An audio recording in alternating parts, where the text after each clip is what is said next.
My name is Kathy Knight-McConnell. I am a published author.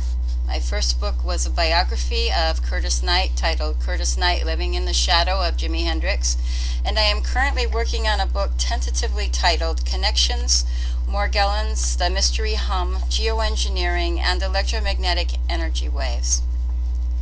Let me start out by saying that Jesus Christ is my Lord and Savior, and all of my research is colored by my faith in Him. I am one of what is now estimated at being more than 1 million sufferers of Morgellons disease worldwide. I have done countless hours of research on Morgellons over the past nearly 5 years. I have used myself as a case study and also spoken to hundreds, if not thousands, of Morgellons victims worldwide, from all walks of life, through various groups I belong to, and have spoken to quite a few of them on the telephone as well. Due to all of the research I have done, I have come to believe that Morgellons is a bioweapon, and the powers that be are waging a purposeful biowarfare on humanity. Our bodies are being bioformed, and our environment is being terraformed with fallen angel and demonically inspired technologies, resulting in spiritual as well as physical consequences. The first thing to realize is that Morgellons is a syndrome, not a single disease. It is a very complex topic that has been taking a lot of time and effort by a lot of people to sort out. There are many researchers focused on one or another aspect of it, but it seems to be compartmentalized, and so it is nearly impossible to diagnose. There is no magic bullet cure for this disease, although there are some who claim to have been cured or to have discovered a cure, which I have good reason to question. It is possible to relieve the symptoms, repair damaged cells, and regain enough health to live a much more normal life. It requires diligence, perseverance, and maintenance to protect from reinfection. While I am pretty much free of the symptoms at this time, I have been reinfected by breathing in the fibers while doing spring cleaning and raising the dust, but I recovered quickly due to my protocol and rebuilt immune system. Shaking hands with someone who is infected can cause reinfection to occur, so it is definitely transmissible by touch and through the air. The main problem I see is that even if people succeed in becoming symptom-free for a time, it appears to be inevitable that victims will eventually become reinfected. It is my opinion the key to regaining health is in rebuilding the immune system. This insidious disease syndrome is not just a matter of fibers growing through the skin and extremely painful lesions that never seem to heal. It is neurosystemic and can cross the blood-brain barrier. This is due to the fact that nanotube fibers, heavy metals, weaponized mycoplasma, and nanotechnology fill our atmosphere thanks to massive geoengineering programs, otherwise known as chemtrails. Geoengineering is only a part of the problem. It is also being transmitted and activated by genetically modified organisms and foods, bacteria, viruses, fungi, GMOs, vaccinations containing mycoplasma, nagalase that blocks GCMAF in the body, mercury, and cancer-causing agents in polio vaccines, fluoride in water, EMF or electromagnetic frequency waves, smart meters, synthetic DNA, and other manufactured synthetics, etc. Some of it is purposeful, and some is an accidental side effect. Smart meters, both electric and gas, emit extremely high RF radio frequency microwave radiation, which is also an activator of Morgellons. In his January 29, 2013 court testimony, Joshua Hart of StopSmartMeters.org said that smart meters can cause adverse biological effects, and RF sensitivity can be a result of instant exposure to smart meters or over time. Many people have been physically, mentally, and psychologically ill from having a close proximity within 20 to 30 feet of a smart meter. Draining of energy, headaches, hives, or possibly Morgellons lesions, vertigo, or loss of balance, loss of visual acuity, heart palpitations, loss of sleep and concentration, trouble breathing, leading to loss of homes, jobs, businesses, etc., ringing in the ears, clicking sounds, I get these on occasion, sinuses swell shut, nosebleeds, nausea, and joint pain. Nuclear scientist David Hirsch has warned that wireless smart meters emit 100 times more radiation than cell phones. Morgellons syndrome collapses our immune systems and makes us vulnerable to any opportunistic pathogens and co-infections that are in our immediate environments, picked up from others, from who knows where they have been, and attracts insects to lay eggs, meiosis in our bodies due to insect vector pheromones. At the same time, it is killing our cells from within. It is really a cocktail mix of toxic ingredients, and I believe that those people who are looking forward to a transhumanistic future are expected to assimilate all of these toxins into their bodies to help bring about the changes espoused by people like Ray Kurzweil to move on to the planned singularity. Only those people whose bodies are trying to reject it are manifesting the outward symptoms of Morgellons. For those who don't assimilate these toxins, it becomes a long, slow deterioration of the body and eventually leads to a shutdown, resulting in death or suicide. I know a lot of people who are Christians who have come down with Morgellons, and there are several groups of people on Facebook who have banded together to pray and share what information they are able to find to help each other. It doesn't matter what you believe, Christian or non-Christian, it will wreak havoc on your immune system and destroy the cells from within. There is a video on YouTube by a laboratory researcher named Belle Van Eden, who has disappeared since putting out this information, titled Morgellons is Silent Superbug and Fiber Disease. It is full of microscopic images and analysis. Quoting from the video, he says, quote, "A silent acting superbug has been identified in this laboratory. The microorganism is a synthetic model organism based on quorum sensing, cell-to-cell communication, robotic-like behavior assembly.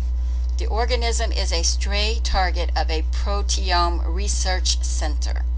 Target intended for medical, industrial, and military type spin of polymer bipolar cellulose-like filament. A Geneticist Vibrio-like element biosensor related cell line protein crystal."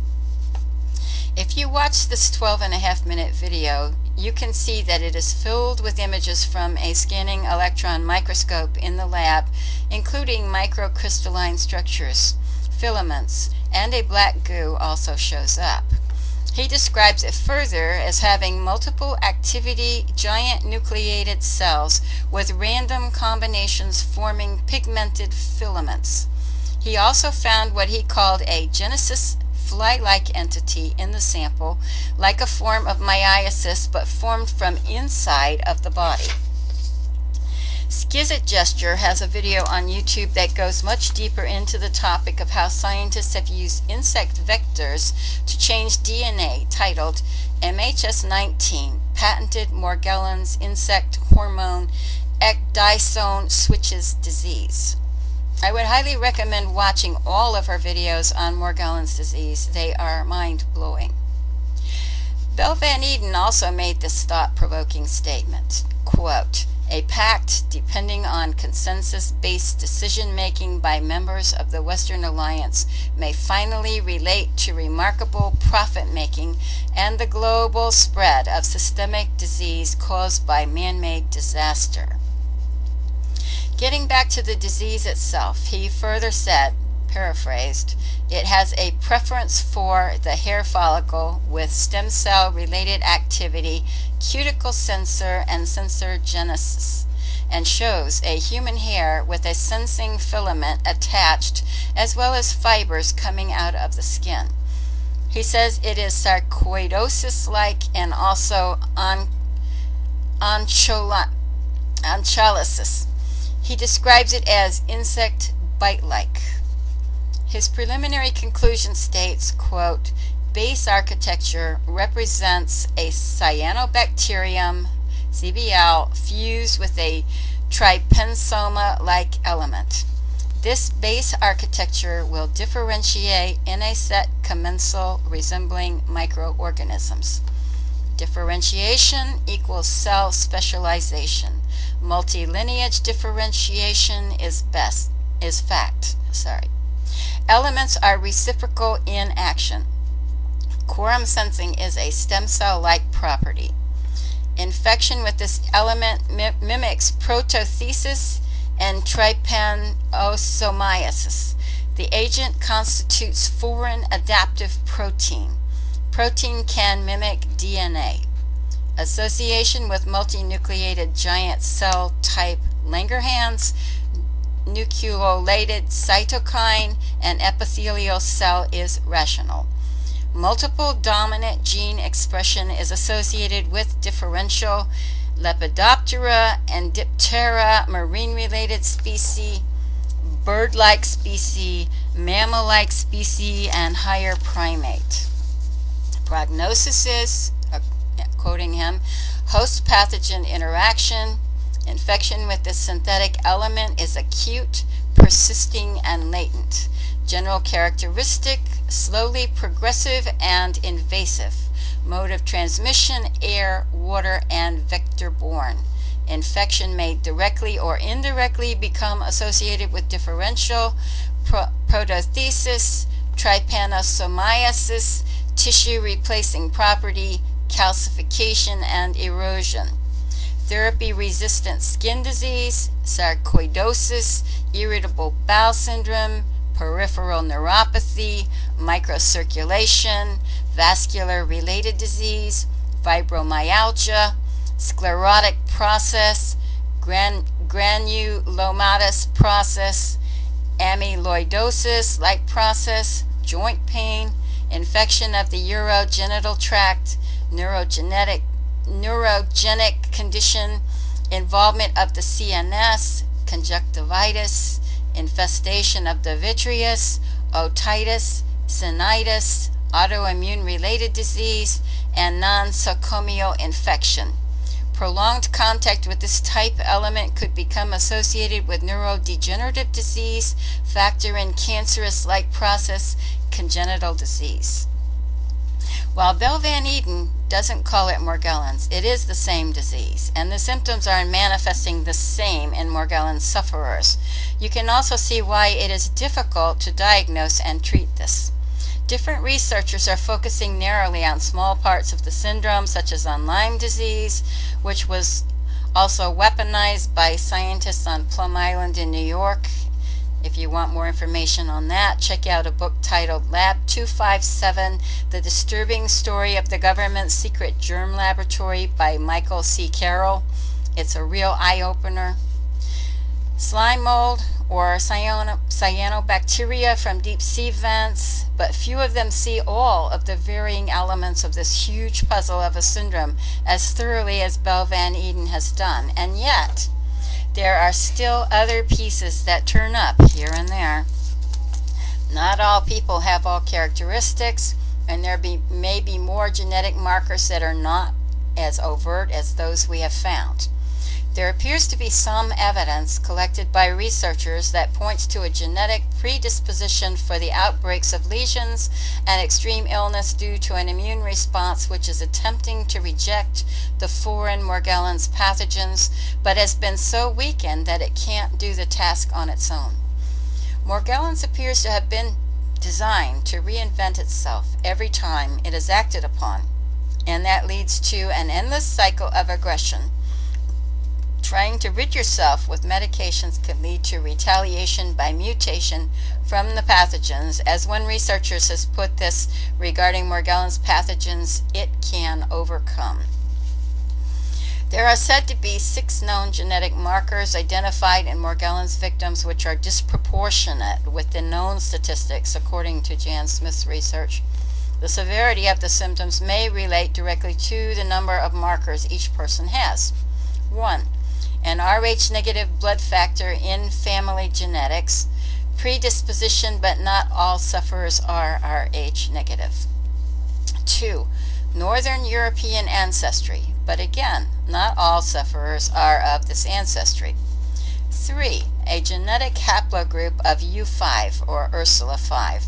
U5 is the most ancient DNA in Europe, 50,000 to 60,500 years according to genetic research, although I highly doubt that it was all that long ago. 4. A duplication trisomy of 1q42, 11, q42, 12, from which I have read can be either an extra gene added or a gene deleted in the first chromosome, which can cause genetic mutations such as dwarfism. According to a hidden page now removed on the National Institute of Health webpage, that page also stated that additional information on this disease may be available from the Genetic and Rare Diseases Information Center, and also said that the Information Center is supported by the Office of Rare Diseases in partnership with the National Human Genomic Research Institute, both of the National Institutes of Health. The phone numbers and email were also provided. It specifically mentioned Morgellons as a disease and included a note to learn more or to report suspected cases. Call the Centers for Disease Control and Prevention, CDC. Morgellons information and voicemail line number given was 404-718-1199. Number 5, blue, green, or hazel eyes. But then again, not all have those colors. My eyes are brown. 6, presence of other genetic abnormalities. Two things appear to be at work in the majority of people who are reporting symptoms, which are that it has been reported that 4/5 of all Morgellons sufferers are Rh negative, and that most of us have DNA traceable to Ursula 5 bloodlines, or U5, which is in Western Europe, meaning that for the most part, this bloodline has little to no Neanderthal DNA, and most do not have the rhesus monkey gene. I'm not sure what it means, and I am still tracking the information. The fact is that there are people outside of those DNA and blood groups who are also getting it, although at seemingly smaller percentages. It may be that we are all getting the fibers, but some are assimilating them and others are rejecting them, which is causing the fibers to try to exit the body. Either way, it is not natural. I personally have not had my DNA tested, partly because the cost is too high for me at this time, and partly because if the Illuminati are in fact searching for specific DNA strains in all of the stop and search programs reported around the U.S., I did not have any intention of alerting them to what haplogroup I might belong to. Unfortunately, earlier in 2016, we had a home invasion and robbery. The police detectives took my DNA to compare to samples they collected to try and identify the perpetrator. They later claimed they did not find any DNA other than mine. So now they have it. If my circumstances change to where I can afford it, I might very well get it traced out of curiosity.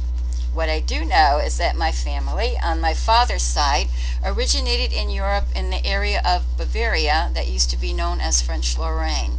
His mother was Swiss, and his father was part German and part Dutch. On my mother's side, I have Irish and German roots, so it is not impossible that I might be of the Ursula 5 haplogroup, even though I have brown eyes, not blue or green. It is interesting to note that the Mormons have been keeping a genealogy database in Utah of all of the genetic samples they can collect, and they are only about 23 miles away from the NSA data center. On their website, the Mormons say they have more than 4,500 family history centers operated around the world by the Church of Jesus Christ of Latter-day Saints, and they claim, quote, the fabric of humanity is being woven together as volunteers compile and record important dates and information about those who have died. The church's website, FamilySearch.org, currently holds over 3 billion records and grows daily. Ancestry.com was also started by Mormons, although it was sold to an investment firm. They claim to be unaffiliated, but Ancestry.com and FamilySearch.org, an LDS church subsidiary, perform very similar functions and are co-located in Provo, Utah, and have similar technology bases. Haplogroups are tracked by mitochondrial DNA, mtDNA. Research by Dr. Garth Nicholson and Dr. Don Scott shows that weaponized mycoplasma destroys the mitochondria inside the cells, human and animal. This mitochondria is used to determine genealogy. I will have more to say on weaponized mycoplasma. Genealogists say that the mtDNA mitochondrial haplogroup U5 is the oldest bloodline that is still human or Homo sapien rather than Neanderthal or some other subgroup. Dr. Hildegard Staninger describes it as the Viking bloodline and says that it is the most susceptible to getting Morgellons and that Rh-negative blood is the most common to get it. According to Geneticist, the presence of haplogroup U5 in Europe predates the expansion of agriculture in Europe. Brian Sykes' book, The Seven Daughters of Eve, says it shows up 45 to 50,000 years ago in Delphi, Greece, and named the originator of haplogroup U5 Ursula. Genetic tracing shows that U5 first came out of Africa into Europe and showed up in Delphi and Spain around 50,000 years ago. According to family tree DNA, haplogroup U5 and its subclades are most common in Sami, Finns, and Estonians, but it is spread widely at lower levels throughout Europe. U5 is found also in small frequencies and at much lower diversity in the Near East, suggesting back migration of people from Northern Europe to the south, and are mainly found in Northwest Europe. It has also been suggested that individuals bearing subclades of this haplogroup were part of the initial expansion, tracking the retreat of ice sheets from Europe.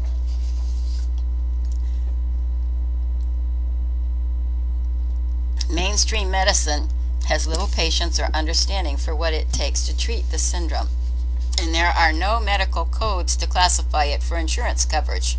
So they try to categorize it as DOP, or delusions of parapsychosis, and dismiss the patient with antidepressants, or recommend a psychiatrist instead of taking the initiative to treat the patient.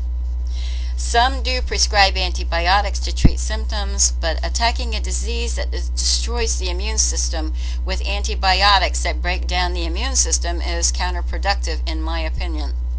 Being allergic to antibiotics, as I have become over time, completely shuts down that avenue, and yet I am doing extremely well without them. The pharmaceutical industry, pharmakia, holds mankind in bondage through medications. Just look hard at all of the television ads for medications. They all have severe warnings of side effects that in many instances are worse than the malady they are supposed to treat. Dr. Randy Wymore wrote in 2007, quote, "There is no clear and simple diagnostic test yet to confirm or rule out Morgellons. Still, 100% of the patients that were felt to genuinely have Morgellons disease have large microscopic to small macroscopic fibers visible under their outer layer of skin. These fibers are not associated with scabs or open lesions, nor are they under scarred tissue. The idea that Morgellons fibers are mere fuzz and lint simply sticking to the lesions and scabs is not possible based on the observations that were just described. These fibers are under normal appearing areas of skin. In contrast, such fibers have never been observed in even one person who does not claim to have Morgellons." Dr. Wymore also stated, however, a more thorough analysis of the fibers performed by the Federal Bureau of Investigation Forensics Laboratory has revealed that the fibers do not resemble textiles or any other man-made substance. In fact, the fibers are virtually indestructible by heat or chemical means, making analysis difficult by conventional methods. This is from Personal Communication from Randy Wymore, May 4, 2009, from Savely and Stricker in 2010. From an unattributed report, laboratory analysis of the fibers was done by several contract labs, AMDL Inc., ACS Inc., MIT, and Lambda Solutions Inc. Results received from February 5, 2007 subject samples of unknown fibers collected from many sources and delivered to the laboratory. The report on examination of microscopic measurement and spectrographic analysis of several dozen fibers sent from IHI LLC in Lakewood, California was summarized as: the fibers identified, gel material, and gel-shaped materials had no cellular integrity with no eukaryotic cells. The materials identified in the fibers were of a manufactured nanotechnology to form a specific structure with an undetermined function. The chemical composition of the fibers that had EDS and Raman did not match the chemical composition of the human body, nor were they any part of the human body: nails, hair, skin, nerves, etc. Special features as identified by Los Angeles County Fire Department personnel are the following. 1. Skin melts or burns at above 165 degrees. Fibers from a human body that do not melt at 1400 degrees Fahrenheit or above 165 degrees are not made of human cells. 3. Human tissue does not secrete gels, nor would they be of known human cellular composition that melt above 300 degrees centigrade, approximately over 600 degrees Fahrenheit. The human body is incapable of producing indestructible fibers without some kind of outside involvement. There is evidence of bioengineered plant species in Morgellons fiber samples. Dr. Mei Huan Ho and Professor Joe Cummins found genetically engineered Agrobacterium samples, which are a vector system for genetic transfer. According to Dr. Ho, who has put up 4 videos on the subject on YouTube, preliminary findings suggest a link between Morgellons disease and Agrobacterium, a soil bacterium extensively manipulated and used in making GM crops, unquote. On April 6, 2010, in Natural Nanotechnology, an international study based at the University of Pennsylvania announced in an article titled Pitt-Led International Study Identifies Human Enzyme that Breaks Down Potentially Toxic Nanomaterials, Opens Door to Novel Drug Delivery, that a team of more than 20 researchers directed white blood cells containing the oxidizing human enzyme Peroxidase to attack carbon nanotubes, reducing their unhealthful effects and prompting natural biodegradation. These super strong carbon nanotubes are found in products ranging from electronics to plastics and are notoriously durable. In my opinion, this sounds very promising, but it is extremely expensive, upwards of $1,000 for a small amount, and not commercially available at this time.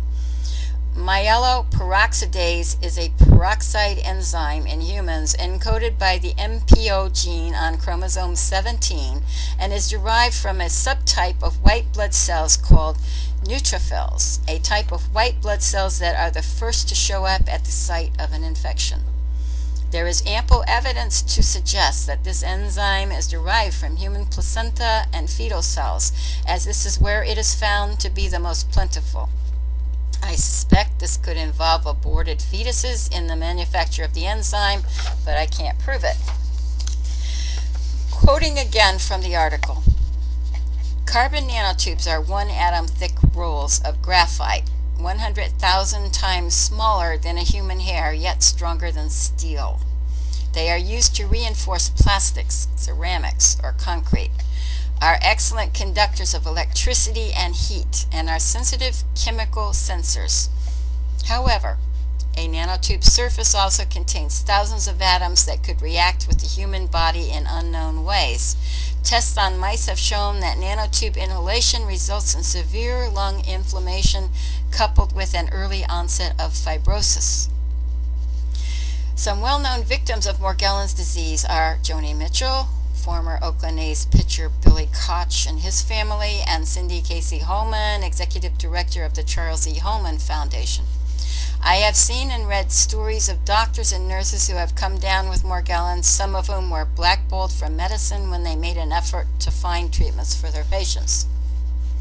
Dr. Greg Smith posted a letter to his colleagues about Morgellons disease on the Charles E. Holman CEHF website, and in it has revealed that he also has the disease. Quoting from his letter, tragically, it seems the systemic symptoms are not being considered in these patients. This appears to be a multi-system disorder, as a large proportion of patients report neurological, psychiatric, and gastrointestinal symptoms. Almost all experience significant and disabling fatigue, problems with concentration and short-term memory, as well as other cognitive difficulties. Many experience periods of what is called brain fog. Some have been diagnosed with ADHD, bipolar disorder, or other psychiatric diagnoses. A significant number have neurological impairments, including multiple sclerosis, ALS, and other neuropathies. Among children with this disease, about half have the diagnosis of ADHD. 10% carry the diagnosis of autism. The personal medical history of most patients is bizarre.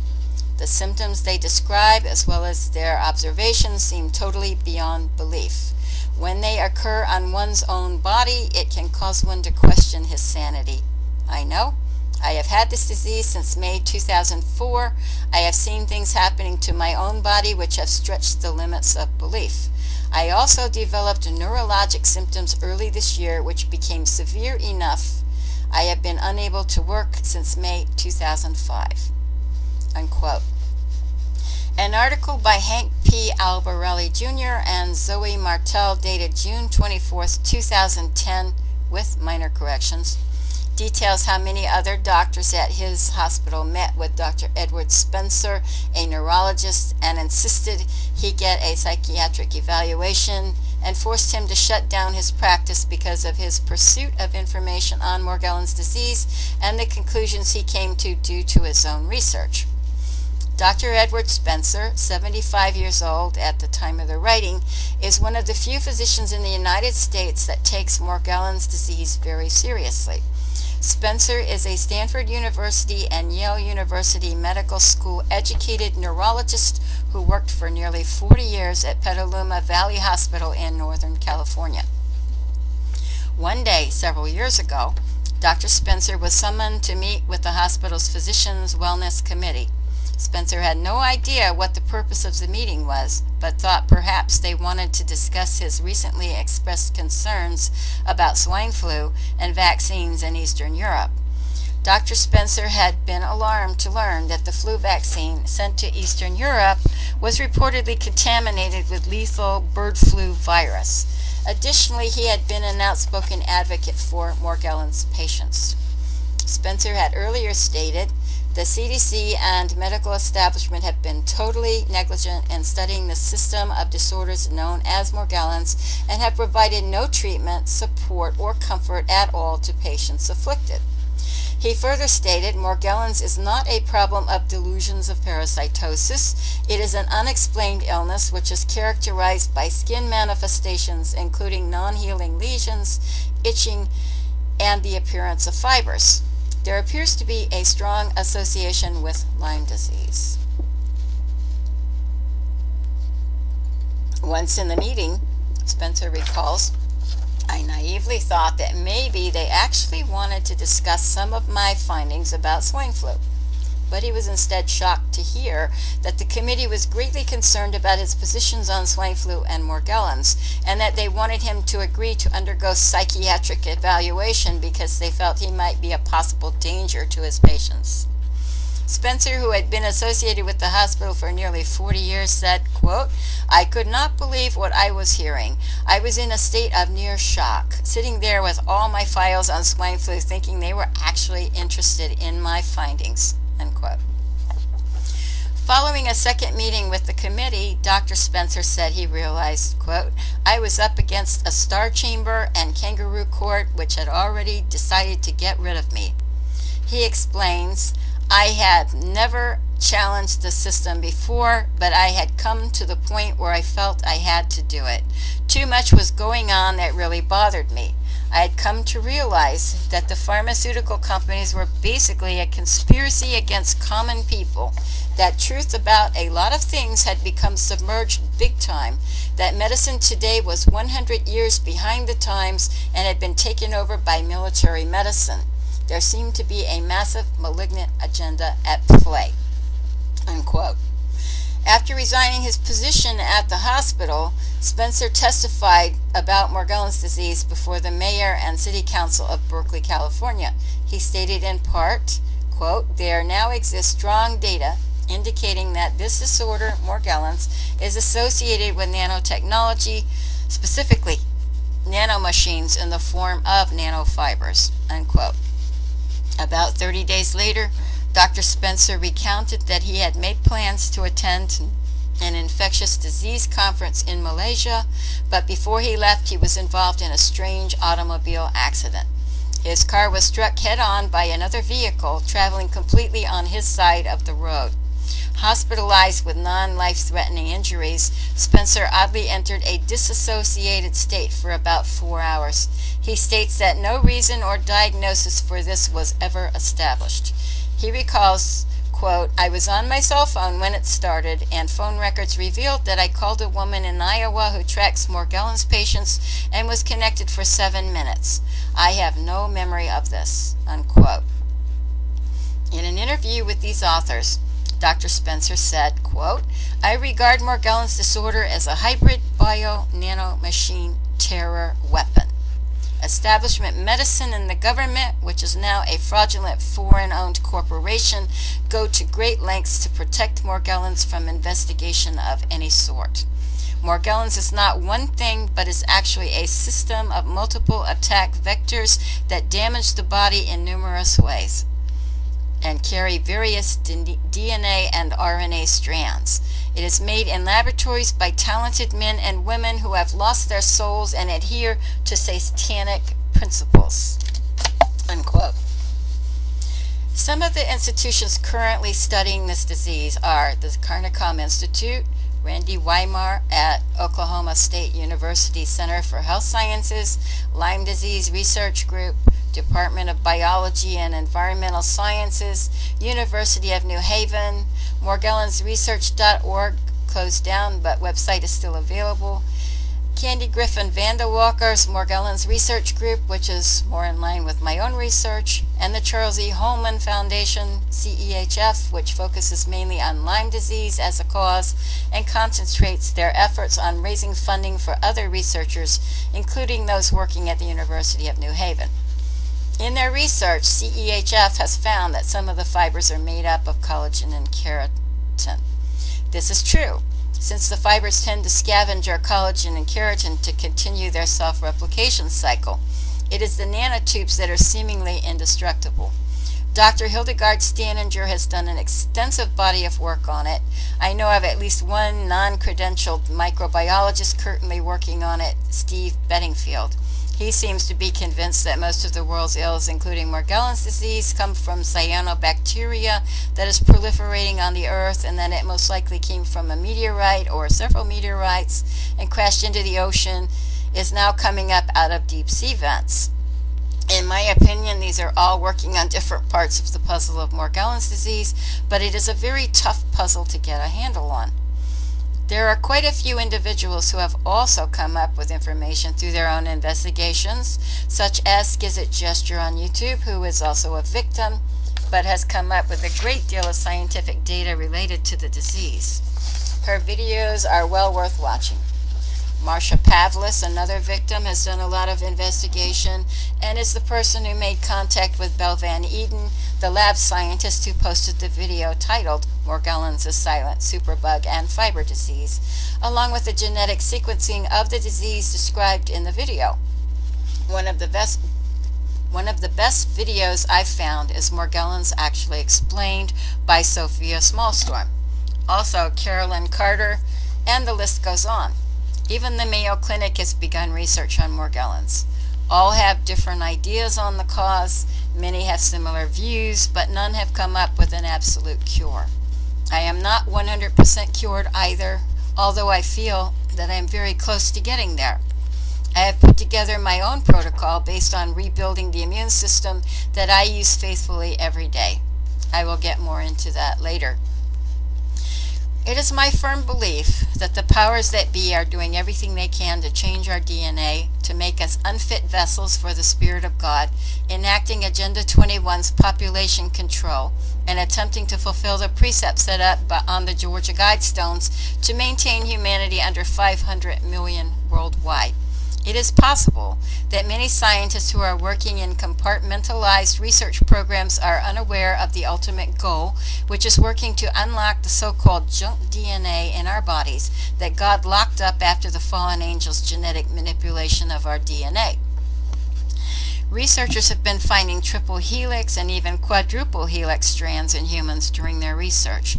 There is a story titled Box of Chocolates by Doug Hagman that recounts a triple helix DNA in some of the elite and how it was revealed.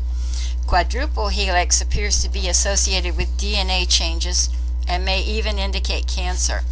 Excerpted from the article titled Quadruple Helix DNA Seen in Human Cells by Jonathan Amos, a science correspondent with the BBC News, dated January 20th, 2013, it says, quote, Cambridge University scientists say they have seen 4-stranded DNA at work in human cells for the first time. The famous, quote, molecule of life, unquote, which carries our genetic code, is more familiar to us as a double helix. But researchers tell the journal Nature Chemistry that the quadruple helix is also present in our cells and in ways that might possibly relate to cancer. They suggest that control of the structures could provide novel ways to fight the disease.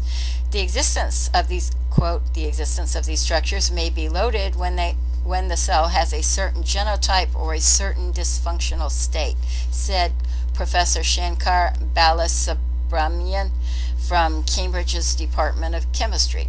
We need to prove that, but if that is the case, targeting them with synthetic molecules could be an interesting way of selectively targeting those cells that have this dysfunction, quote, unquote, he told BBC News. The fibers are in the air, the water, the animals, the trees, and our food supply. It is on all surfaces, exposed to the spraying, comes in through our windows, gets into our cars. It is everywhere. Chemwebs have been spotted falling from the sky and spread out over large areas of land on many occasions. I and many other sufferers have found these chemwebs growing in our homes. There are many videos on YouTube posted on that topic alone.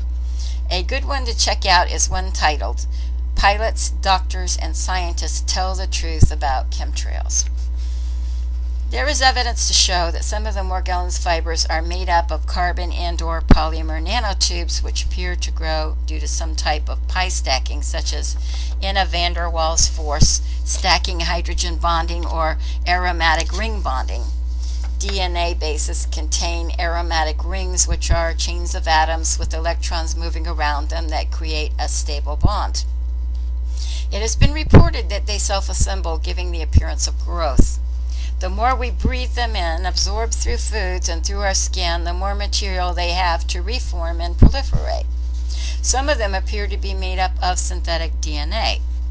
They are synthetic genetic polymers capable of heredity and evolution, or at least that is what scientists are working to achieve, and they have gone a long way toward that goal. How can synthetic DNA get introduced into our bodies? Carbon nanotubes wrapped with a single strand of DNA can fool our immune system. Scientists from the J. Craig Venter Institute announced a few years ago the creation of a synthetic bacterial cell genome now known as Synthia, with an S.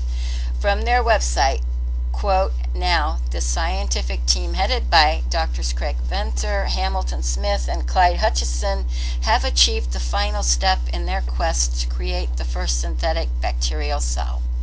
In a publication in Science magazine, Daniel Gibson, PhD, and a team of 23 additional researchers outline the steps to synthesize a 1.08 million base pair Mycoplasma mycoides genome constructed from 4 bottles of chemicals that make up DNA.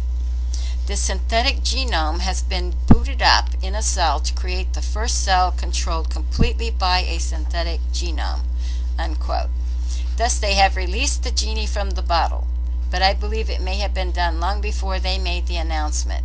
If not by these particular scientists, then others before them. Adding to this crazy mix is an article in Science Magazine in April 20th, 2012 titled, "New Genetic Letters Augment DNA and Soon Perhaps Life." Written by Robert F. Service, it says, quote, "At the ACS meeting, a pair of research groups reported that they now have synthetic nucleotides that can be incorporated into DNA and can be copied with near perfection by enzymes that copy natural DNA. These additions to the genetic alphabet are already enabling researchers to write new chemical functions into DNA, which could help usher in a wide array of biotechnology advances, and they are a critical step along the way to making semi-synthetic life forms, written in the first new type of genetic code that life has ever known," unquote. Some of these nanotubes are filled with a cocktail mix of genetically altered bacteria, cyanobacteria, viruses, insect vectors, fungi, and possibly spirochetes. A large portion of victims, 80 to 90%, have also been diagnosed as having Lyme disease, along with the Morgellons, although I am one of the victims who does not have Lyme disease, and metallic salts. Instead of medicine, these nanotubes may be color-coded for the pathogens carried in them. They may also contain eggs from mites, nematodes, which feed on fungi and bacteria, and other microscopic insects such as Demodex. Some of the black fibers may actually be long, nano-sized filaments such as sporangia or spirochetes, which do grow and move on their own. It appears that DNA experimentation has gone haywire in the heads of scientists who seem to care more for their work than for the people affected by it. I have nearly 8,000 photographs, which I took mostly with a handheld microscope, of many different types of fibers that came out of my own body, and some of them are quite bizarre looking. It is interesting to note that many of them have rounded bodies that are solid and quite colorful, and others are flattened out, pale, and translucent. It appears that once they release whatever they are carrying as a payload, they are designed to break down in the body, but not all of them do so. Some continue to self-replicate because they are not natural to the body, and the body's defenses, being compromised, are unable to break them down. Color-coded nanotubes are currently being used in medicine to target cancer cells with medicines. They are self-assembling with electromagnetic properties and contain built-in nanosensors.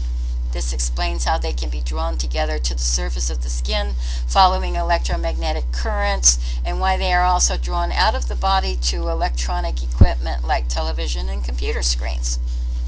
These fibers appear to be activated by electromagnetic transmissions from all kinds of antenna arrays, satellite dishes, Gwen towers, HARP, and even smart meters. They move through the body's natural bioelectrical fields, the blood and the lymph system, and attach to nerve endings along the way, causing excruciating pain and tiny shocks to the nervous system. They, or their payloads, destroy or compromise the immune system and impede the ability of the thyroid and lymph systems to do the jobs they were designed to do, not only in human bodies but also in the animal kingdom. I have spoken to one person who had surgery on his thyroid, and he said it was filled with a mass of Morgellons fibers. You can find out just how many towers and antennas are in your neighborhood by going to antennasearch.com. The last time I checked, there were 86 towers and 731 antennas in my neighborhood. According to this site, there are more than 1.8 million towers and antennas in America in their database. If your immune system is weak or compromised, as mine has been, it is impossible for your body to generate the white blood cells needed to fight off the pathogens. There is also evidence that the white blood cells that usually fight off these pathogens in their natural state do not recognize that the pathogens are there in order to fight them off. Pathogens build biofilm matrices under the skin to hide in. I have recently seen laboratory slides prepared by the pathology department at Concord Hospital in New Hampshire after a knee replacement, performed on Jan Smith, which she posted, that show what the pathology report says are fat cells with rivers of silicone. Jan said that she had no idea how she got silicone in her body when she had no silicone implants of any kind. It is interesting to note that the slides show hexagon-shaped images similar to microscopic images I took of a biofilm matrix that came out of my own body and which have pathogenic fibers hiding deep within. According to Clifford Carnicom of the Carnicom Institute, it appears that a very large segment of the population that has been tested actually have the Morgellons fibers in their system, around 80%, but they are not all presenting with disease symptoms, at least not yet. He recommends a simple way to identify initially if a person has Morgellons fibers in their system, known as the red wine test. It works equally well with red or purple natural unsedimented grape juice. It appears that Morgellons fibers are attracted to iron contained in the blood or in the wine or grape juice. It seems to be a fairly good indicator, in my opinion. I took the test in October 2013 using clear and non-sedimentary purple grape juice when I finally acknowledged to myself that I might be experiencing symptoms of Morgellons disease. I brushed my teeth and rinsed out my mouth well with distilled water. I took a mouthful of the juice and swished it around in my mouth for a couple of minutes, then spit it into a white saucer plate. To my horror, there were so many clumps of fibers in the liquid that I was shocked to see them. It helped confirm to me that my suspicions were correct. This is just one test that you can do at home. There are people who will claim that it is not a reliable test, but I think it is a starting point coupled with the stinging and biting sensations. There are other ways to tell if you have Morgellons. When you get to a more advanced state, when lesions develop that never seem to heal, you see different colored fibers sticking out of them or showing underneath the skin with a microscope or even a jeweler's loupe. In some people, the fibers are predominantly white and black, but depending on the amount and type of contamination, they can be red, blue, purple, green, and colors in between. The following Sunday, I tried another experiment. I filled a mason jar halfway with distilled water, spit into it, added a couple of drops of red grape juice as a growth medium, then screwed on the cap with a couple of holes punched into it for air. To my surprise, by Tuesday, there was a tangle of fibers growing in the water, joined together in a clump about an inch long and easily visible to the naked eye. It almost resembled a cross between a pinkish beige caterpillar and seaweed, but with longer, looser, thicker hairs and no solid body. Some of the symptoms that I have been experiencing over the years include electrostatic shocks in the middle of the summer, static in the hair, which turned out to be actually a type of microorganism that invades the actual hair shaft, eating away the keratin so that the hair becomes smooth, no cuticles, and crystal clear like fiber optics. These odd new hairs as they grow tend to stand straight up and sway back and forth like antennas when hit with EMF waves. When they touch the skin, the organisms come out of the hair and cause further breakouts wherever it touches, reinfecting through the skin. Other symptoms include unusually low body temperature, around 96 degrees, frequent nosebleeds, brittle teeth that break easily and rot in the mouth, watches going haywire, new batteries die, black squiggly things under the skin of my feet, ankles, and over the big toes with edema, a toe infection that would not go away for months on end. Toe and fingernails look like they are being eaten away around the edges, with fibers embedded in some of them and congregating or colonizing underneath the nails. Strange white or clear motile hairs growing on the face and body that also move and can be pulled out easily with the fingers because they have no root system.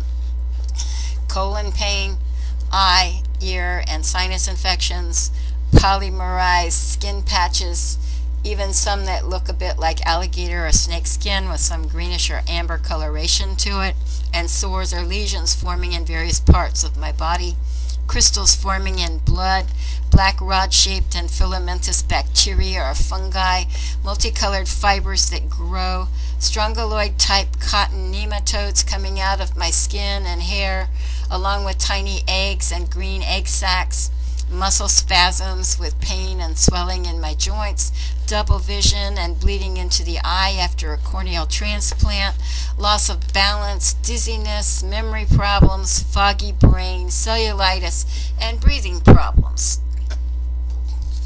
Other strange artifacts emerging from my skin include glass-like shards, a purple artifact that appeared to have brain synapse-type markings on it, pure green chlorophyll bits, other plant-like things such as a nano-sized fern. My first notable symptom appeared in 2003 when I was hospitalized for a form of flesh-eating bacteria called cellulitis on my left shin, right over the area where I have a titanium metal rod inside the tibia bone due to having broken it years before. It started with a gigantic hematoma that came out of nowhere. Then as it subsided, the skin started breaking down in the center of the bruise, turning red and very painful. I went to the emergency room and was admitted immediately. While in the hospital, I was put on an antibiotic drip, which gave me hives that started slowly in the hospital and increased the next day after I was released. I nearly went into anaphylactic shock. My doctor tried prescribing several different antibiotics, but they all gave me hives, which hit me very quickly from that point on. This is when I found out that my immune system had collapsed and I had become allergic to antibiotics. When my doctor told me he didn't know what else to do for me, I did some research and found that some doctors were having good results treating cellulitis with colloidal silver. I bought some colloidal silver cream and it worked, but for several months after that I kept getting mysterious bruises on my legs, and then the cellulitis would appear wherever there was a bruise. In 2004, I suffered several episodes of smoke inhalation thanks to a careless next-door neighbor smoking up their apartment, which sent me to the emergency room twice in an ambulance from my cardiopulmonary doctor's office. He put me on 3 different inhalers, Spiriva, Advair, and an albuterol rescue inhaler. And I had to use a nebulizer with albuterol while I was bedridden for about 3 months. I nearly died from this. Eventually, I stopped using the Spiriva, but continued with the Advair and albuterol for several years. After doing some research, I started using colloidal silver in the nebulizer and was able to get off all of the inhalers. My lungs still can't handle smoke or fumes due to the damage done, but otherwise my lungs are in pretty good condition, except that for some reason I find that I forget to breathe sometimes. There are times when my husband shakes me awake and tells me that I had stopped breathing, and it scares him.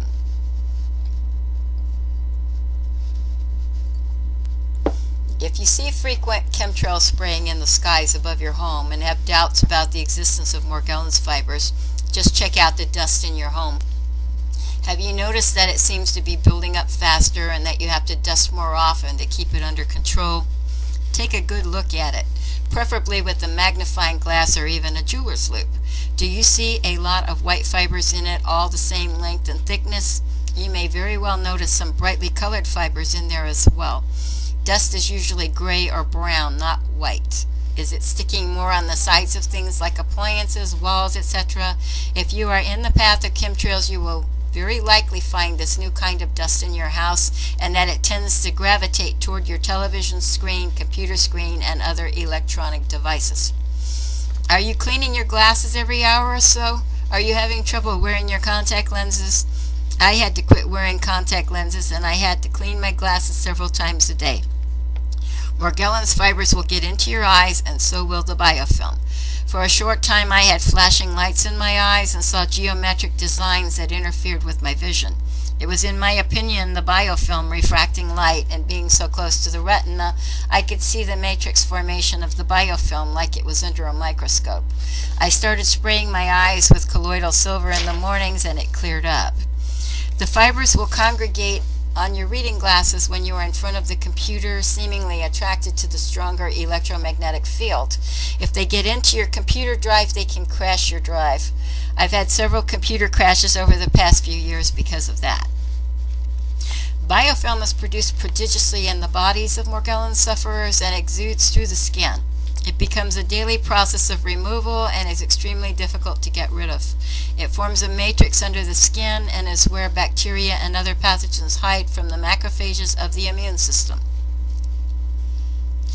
Blood spots form underneath the surface of the skin before fibers break through to the surface.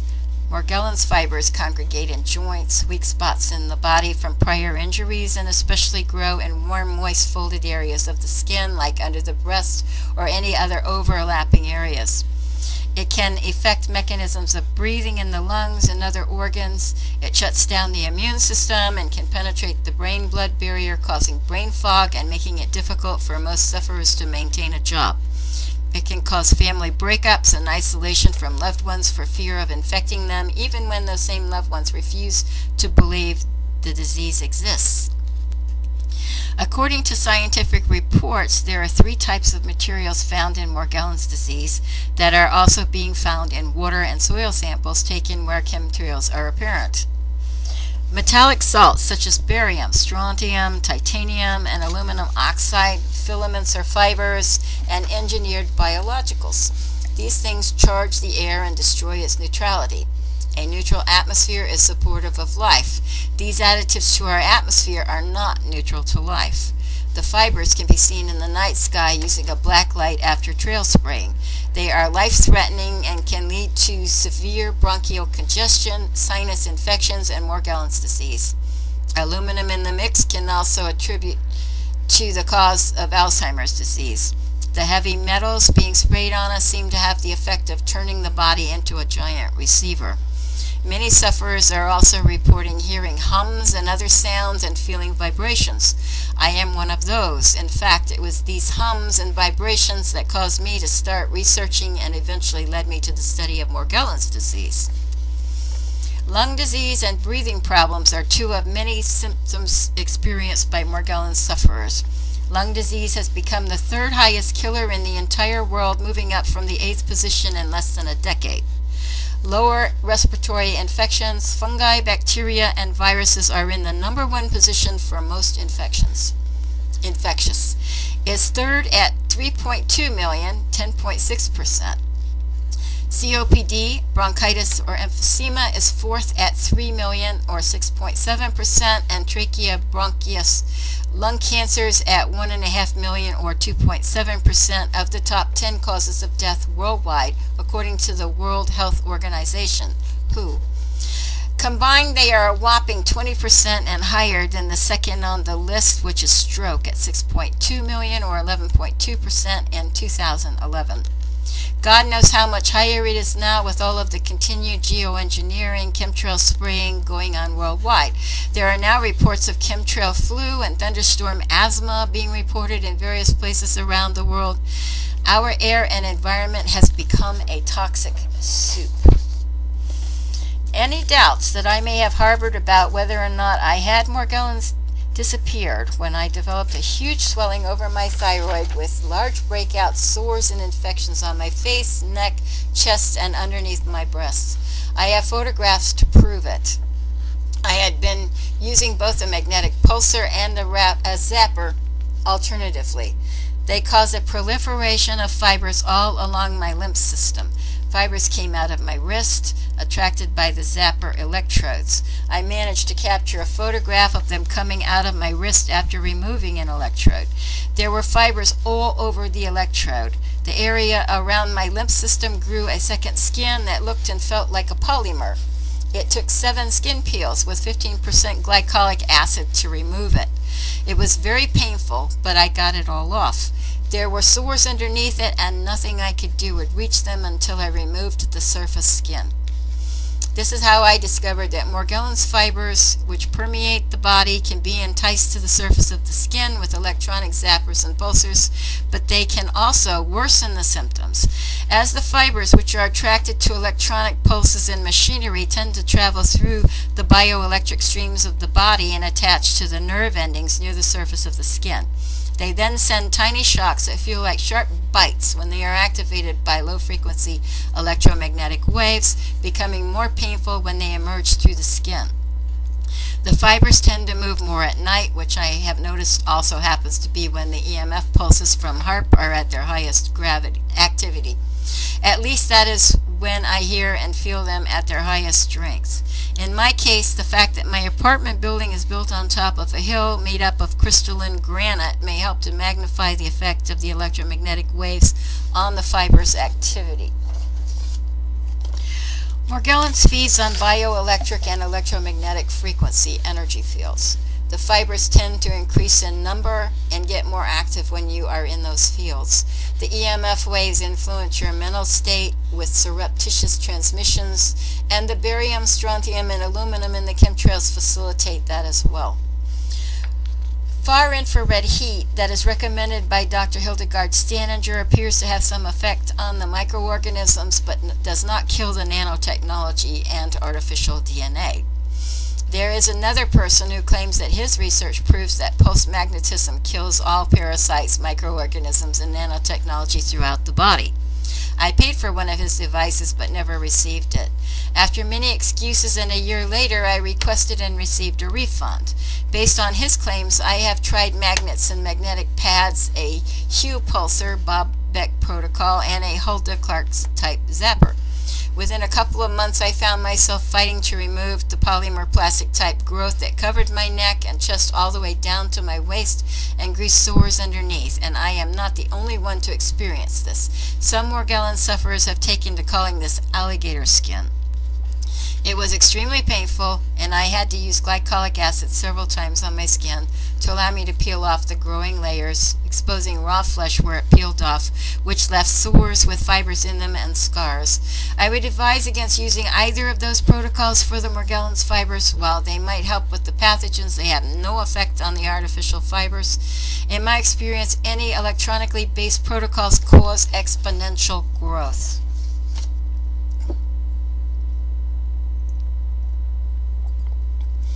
It is my belief that our DNA resonates with the heartbeat of God when we are receiving His Spirit. Lucifer is working to obstruct that resonation or frequency and uses, through influencing human beings, chemicals like fluoride to calcify our pineal gland, demonically inspired music, and other distractions to shut off or impede our ability to hear God when He calls to us, effectively cutting off that resonation. The pineal gland has long been considered the seat of our souls, connecting our soul, mind, body, and spirit, and it is under attack. EMF waves affect the pineal gland and regulation of the sleep cycles and circadian rhythm of the body by blocking the production of melatonin. Along with calcification of the pineal gland by fluoride, this is extremely detrimental to the body's overall well-being. The body needs sleep to regenerate and heal. I have read that the brain interprets electromagnetic waves as if they were light. The melatonin secreted by the pineal gland is only produced in the dark, and melatonin is necessary to signal the body to repair itself in the dark.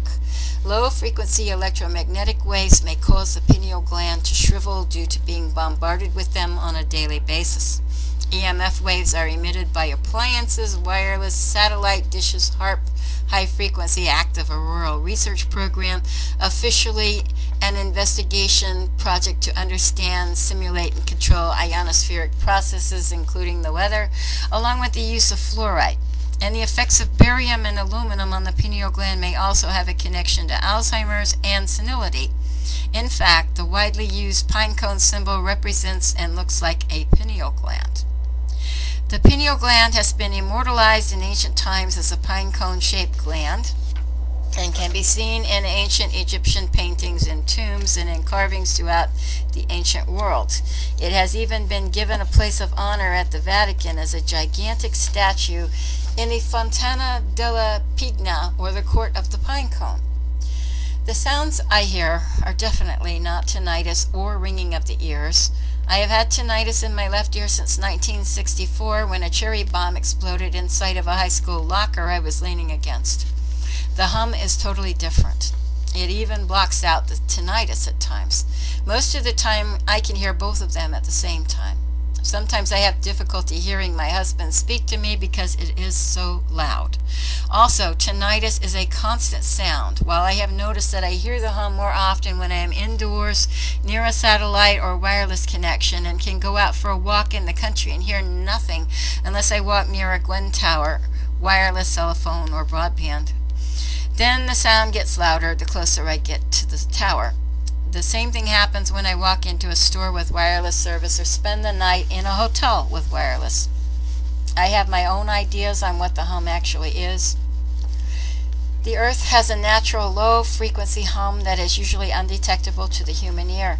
It is laid out in natural energy grids or ley lines that are accessed by birds, animals, whales, etc. for migration purposes.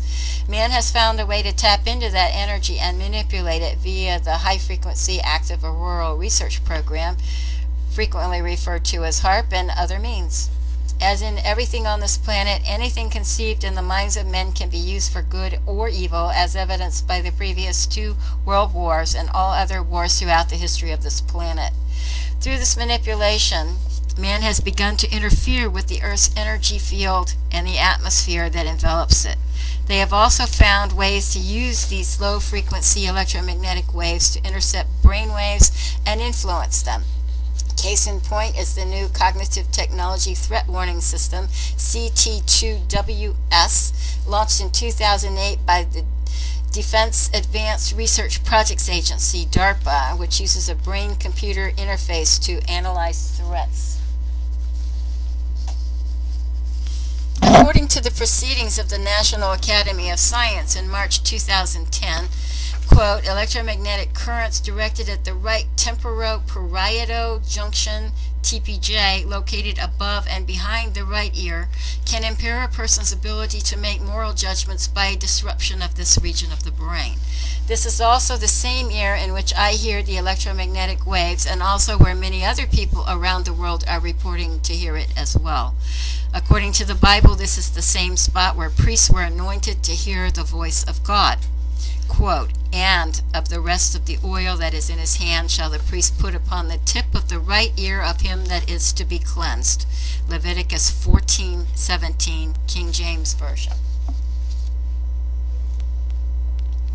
It was reported in 1991 in a news brief by ITV News Bureau Limited in East Duran, Saudi Arabia, that the Pentagon used a silent sound spread spectrum SSSS weapon during the Gulf War, which caused the surrender of thousands of Iraqi soldiers who began to hear voices in their heads telling them to surrender. They thought it was the voice of their God. If they can do this to enemy combatants, what is to stop those who would misuse this technology from using it on American citizens and anyone else they would want to influence to do their will? According to an issue of Wired magazine, in an article titled A Voice Only You Can Hear by Sharon Weinberger on June 5, 2007, writing about DARPA's sonic projector long-range acoustic device, LRAD, microwaves at certain frequencies can bring an auditory effect that sounds like it is coming from inside a person's head, like a voice from God. The inventor who created Voice of God VOG technology, Dr. Robert Duncan, Harvard, MIT, and CIA, admitted on Jesse Ventura's conspiracy theory program that this technology is actually being used on American citizens. It is also interesting to note that the first unclassified successful transmission of the human voice directly into the skull of a living person was performed by Dr. Joseph C. Sharp of the Walter Reed Army Institute of Research in 1974. By converting a hypnotist's voice into the ultrasound range using a modified telephone voice changer, it is possible to hypnotize a target without a target being aware from a hidden location and leave zero trace evidence. You may also want to check out Audio Spotlight technology, which was developed by Holosonic Research Lab, which uses a sound beam system that was used in a billboard ad by Paranormal State a few years ago. It was up for about a week, and if you stood in just the right spot in front of the billboard, you could hear the ad, but not the person who stood right next to you. They are using it in other commercial settings now, such as bookstores and libraries, and installed systems at the Seattle Space Needle, in museums, and at Disney Epcot Center as far back as 2007. According to CNET, at the time, quote, the folks who heard the ad for A&E's TV show Paranormal State emitted from a billboard in New York City's Greenwich Village must have thought it was pretty weird. As they walked into the targeted area, they were exposed to highly focused sound picked up not by their ears, but by their skulls. The otherwise inaudible sound waves are experienced via bone conduction. The sound resonates inside the passerby's head. This technology has a very similar effect to what is being used to torment certain people of our population who are feeling as though they have been targeted, and may actually simulate the way demonic or even angelic beings, good or evil, are able to communicate psychically right into the human brain through or using the pineal gland as a receptor. We are all being targeted in some way, but only a small percentage of us are even aware of it or feel and hear the effects. While researching why so many advanced Morgellons victims, including myself, had very strange changes taking place in their hair, eventually turning golden and then clear like fiber optics, moving around seemingly in response to EMF waves, I ran into this odd article titled Human Hair Fibers Transmit High-Quality Images, dated March 5, 2014, and written by Laura L. Hunt at the University of Wisconsin-Milwaukee.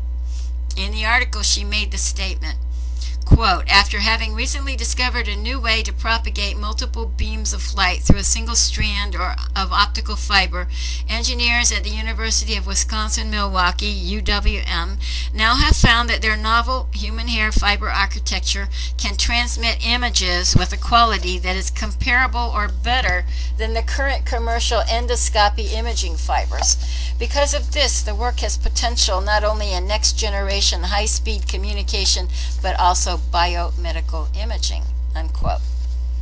That article made me wonder if EMF waves are transmitting messages and images directly into the brains of the people with the clear moving hairs. It is such a crazy idea, but nothing surprises me about Morgellons anymore. If it looks and acts like fiber optics, you really have to wonder. The hairs are so disturbing that many of these people have completely shaved off their hair to try and get some relief. According to some reports, at least 3 suicides, and there could be more by now, have been blamed on the hum in the United Kingdom. People have been complaining in various places that they hear voices inside of their heads telling them to commit suicide or to harm other people. Are these all psychoses as defined by the psychiatric community, or are there more nefarious things going on to create the illusion of psychoses? Because evidence points to weaponized mycoplasma as being a huge contributor to the root cause of Morgellons, I felt it was important to quote a few paragraphs from an article titled Weaponized Mycoplasma by Gary Tunsky, dated April 3, 2015, where he says, quote, thanks to the research of Professor Don Scott and Dr. Garth Nicholson, there is a growing awareness of a mysterious and debilitating illness that is affecting over 800,000 Americans and being carried dormant by everyone in North America, just waiting to be triggered into molecular terrorism. This man-made hidden stealth pathogen is named mycoplasma and is the common culprit in almost every disease process today, including AIDS and Lyme disease.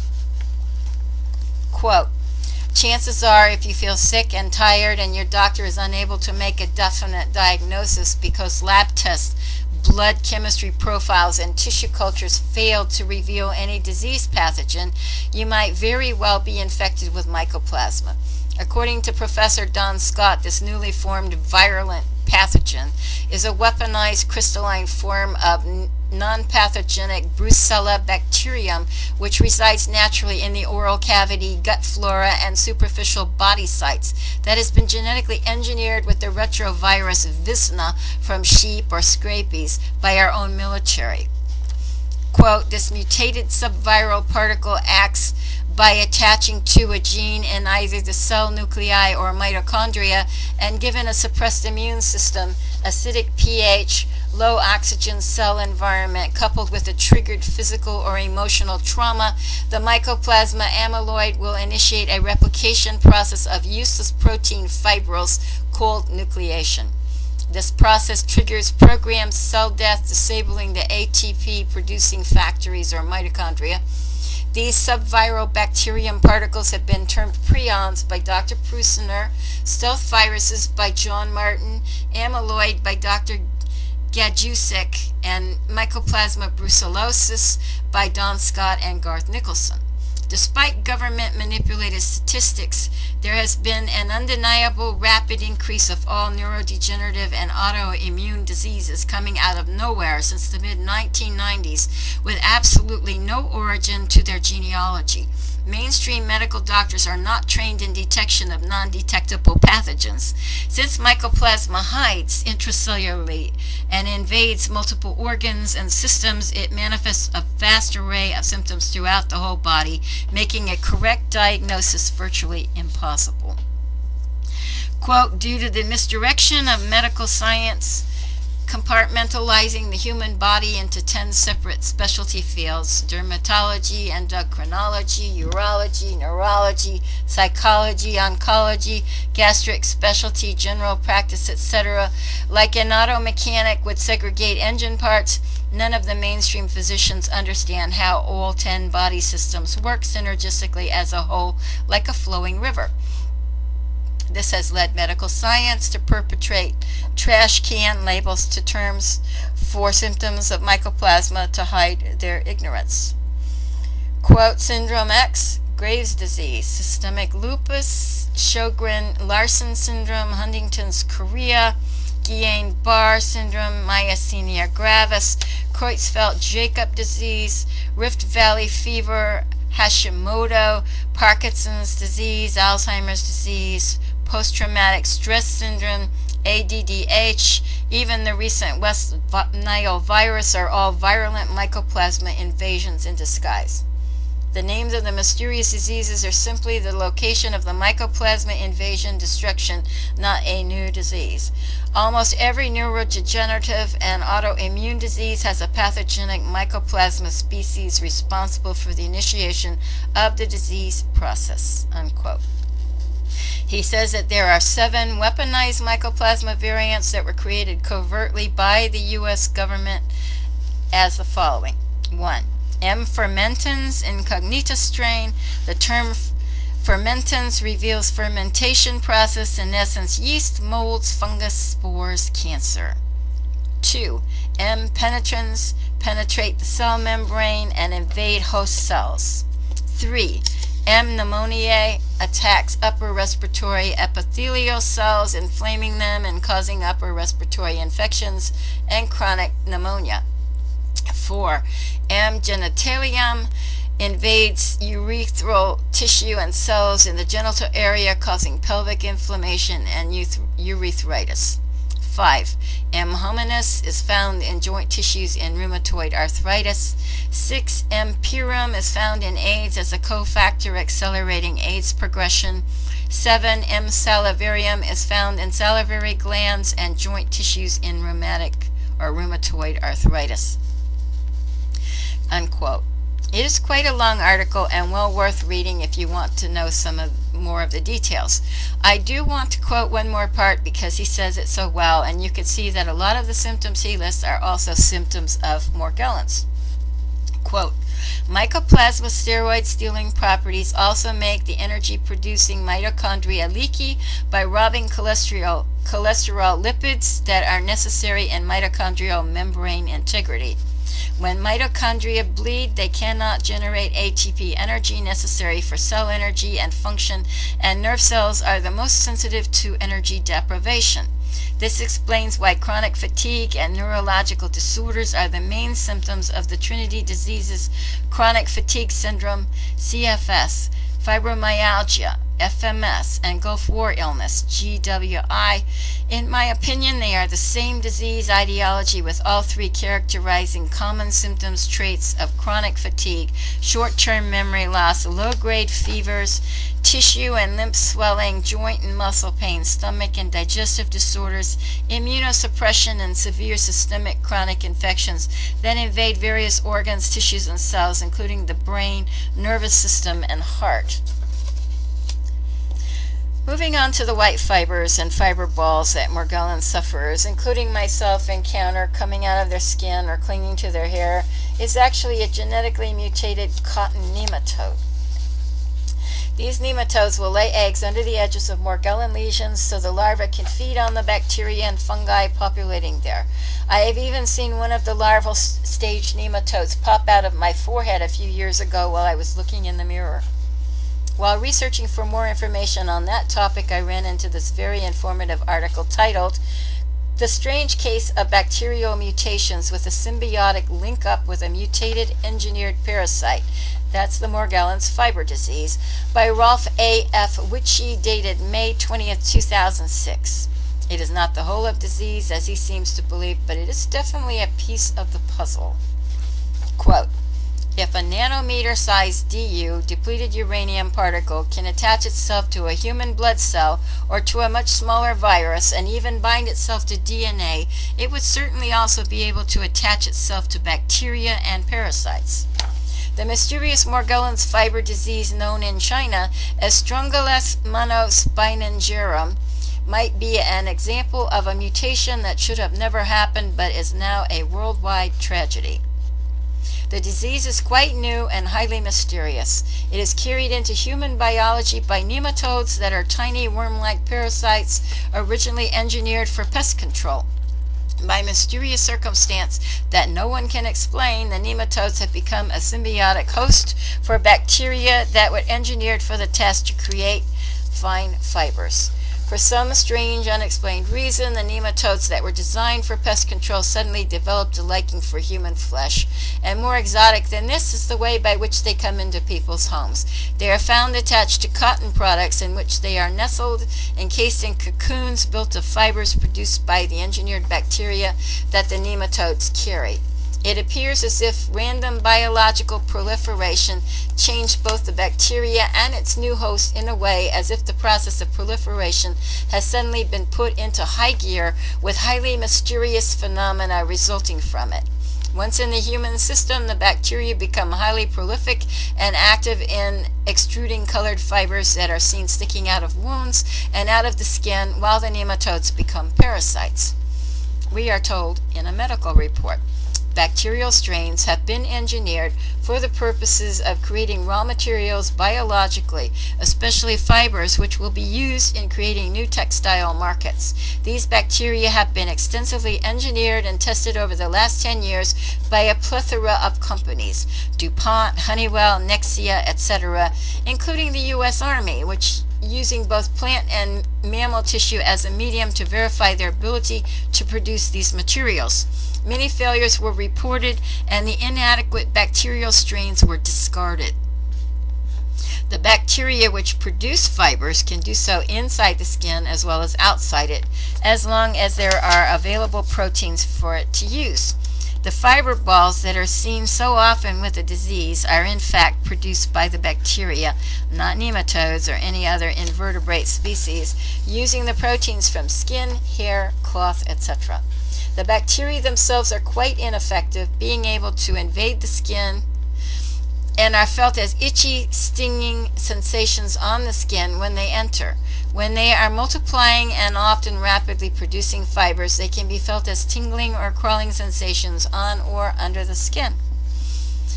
The point is that industrially produced bacteria made in huge quantities for industrial purposes and engineered parasites that are designed to destroy pests, since the traditional pesticide DDT has been banned, might all be mutating in their characteristic by alpha radiation damage inflicted by the now omnipresent DU, or depleted uranium particles, in the environment. But there is another factor to be considered, namely intentionally developed biological warfare that has taken on a new twist in today's radiation-infested environment.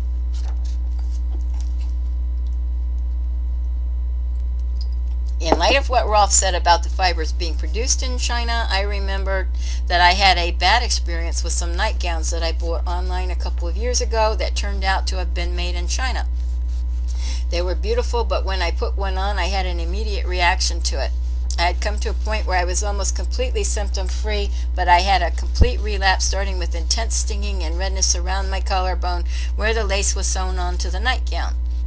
I immediately removed it and took a good look at it. The fibers in the lace were actually moving. I double-bagged the nightgowns and threw them down the incinerator in my building. There is a woman on Facebook who claims to have studied at Caltech that she has Morgellons and has tested it there.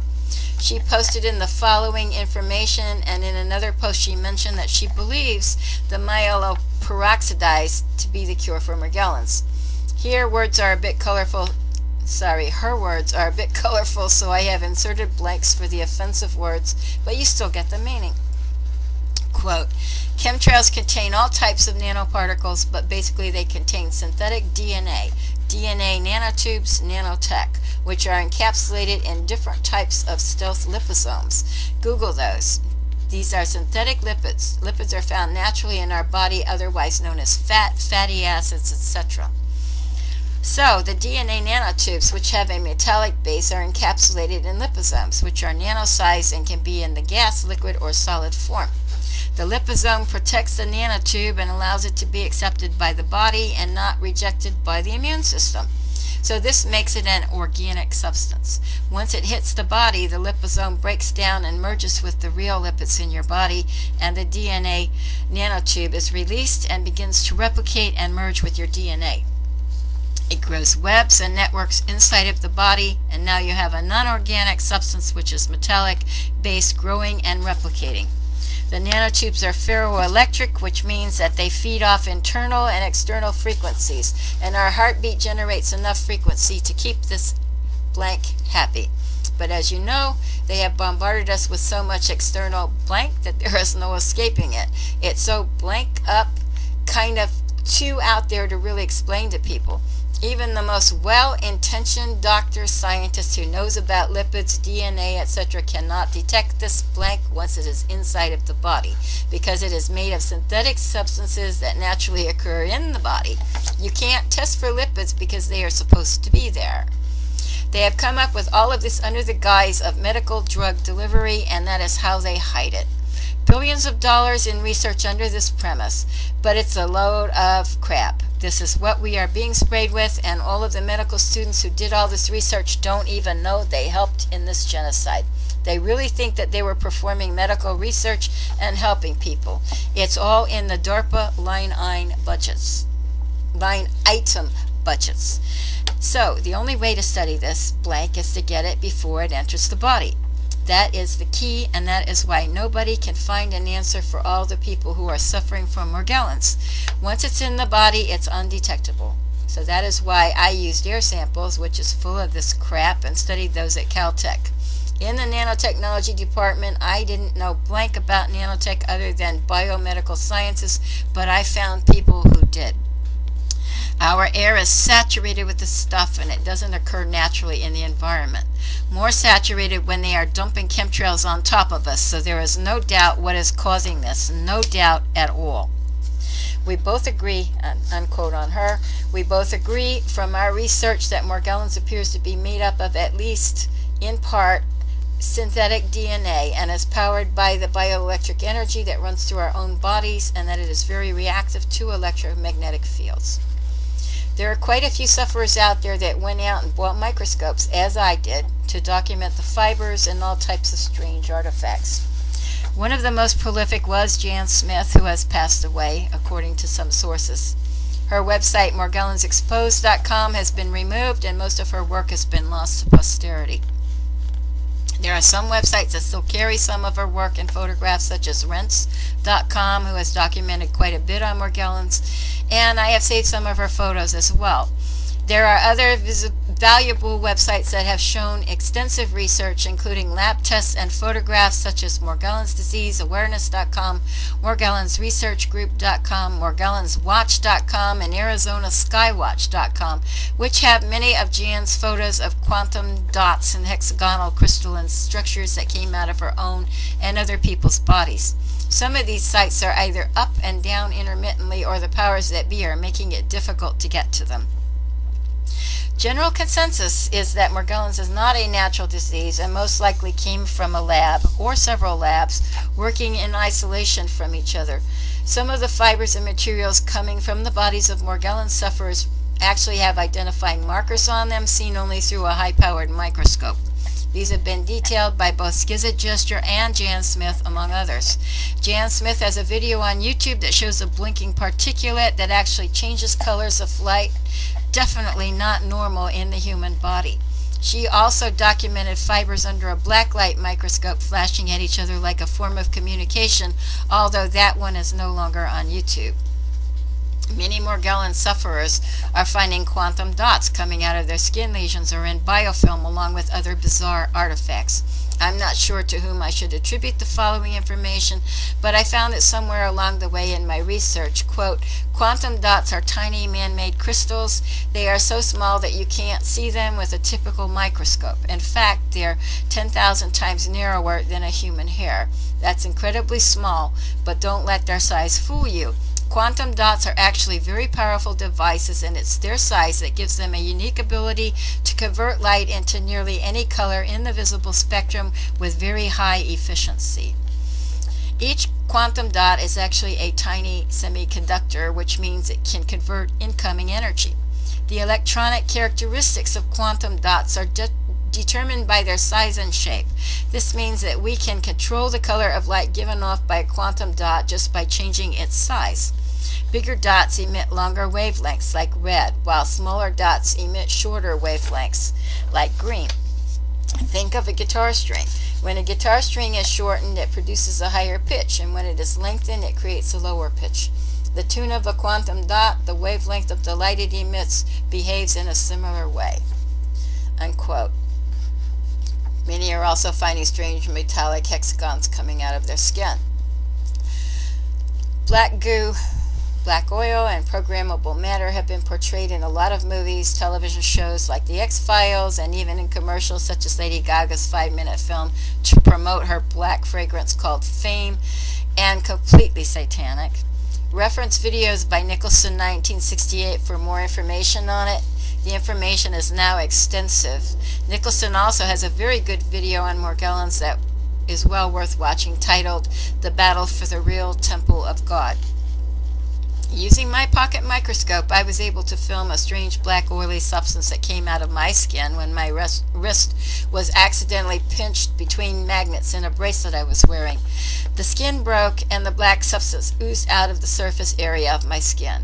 There was a black fiber in the wound that had broken in half, which clearly shows under high magnification, about 350x, that the fiber was actually clear and filled with this black substance which spilled out of the fiber when it broke. The end of the black fiber is actually clear, not black at all.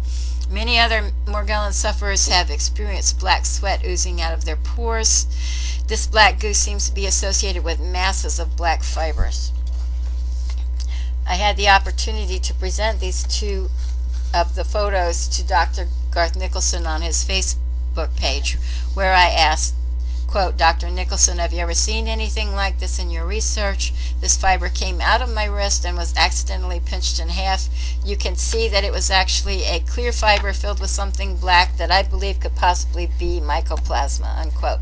His response was, quote, actually you can't really tell from the picture what the contents are or how many different substances are in the fluids that appear to be coming from the structure, unquote. So I asked, but have you seen anything that looks like that coming out of a fiber? Unquote. His response was, not really.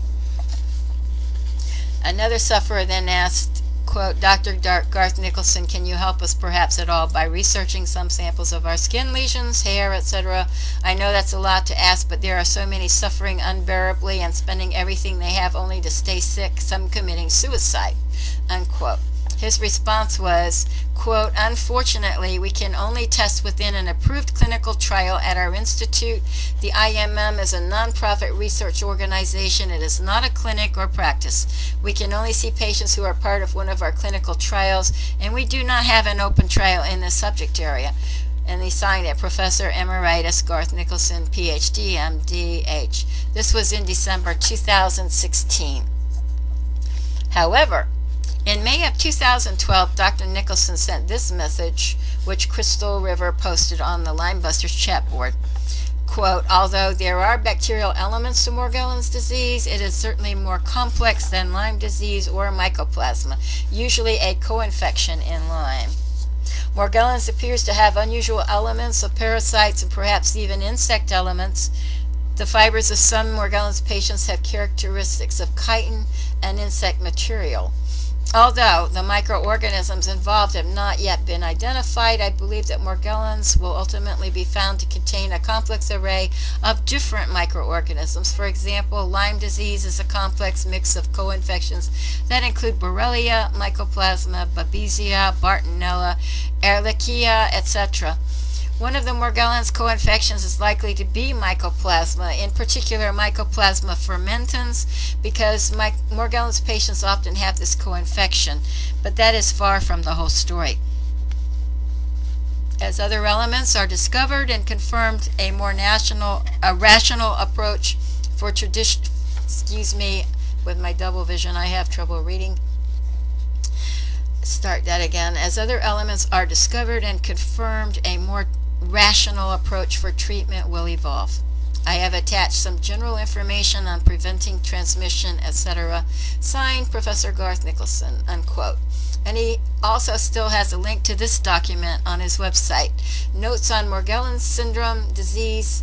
Contributors to this information: Cheryl Nichols, Professor Garth Nicholson, the Institute for Molecular Medicine, and the Morgellons Research Foundation. Revised patient information updated February 2nd, 2009, which is a PDF file clickable from the page. If you want to read it, just search for Garth Nicholson and Morgellons and you will find it if you scroll down the page. This blurb from the book, Project Daylily by Garth L. Nicholson, PhD, and Nancy L. Nicholson, PhD, the Institute for Molecular Medicine, is quite revealing on the subject of weaponized mycoplasmas. Quote, "Project Daylily chronicles the events surrounding the Gulf War syndrome suffered by over 150,000 veterans and tens of thousands dead without proper acknowledgement or treatment to keep secret the origin of their illnesses. Were our armed forces exposed to chemical and biological toxins that were supplied in part by a sinister network of rogue bureaucrats, intelligence operatives, and scientists?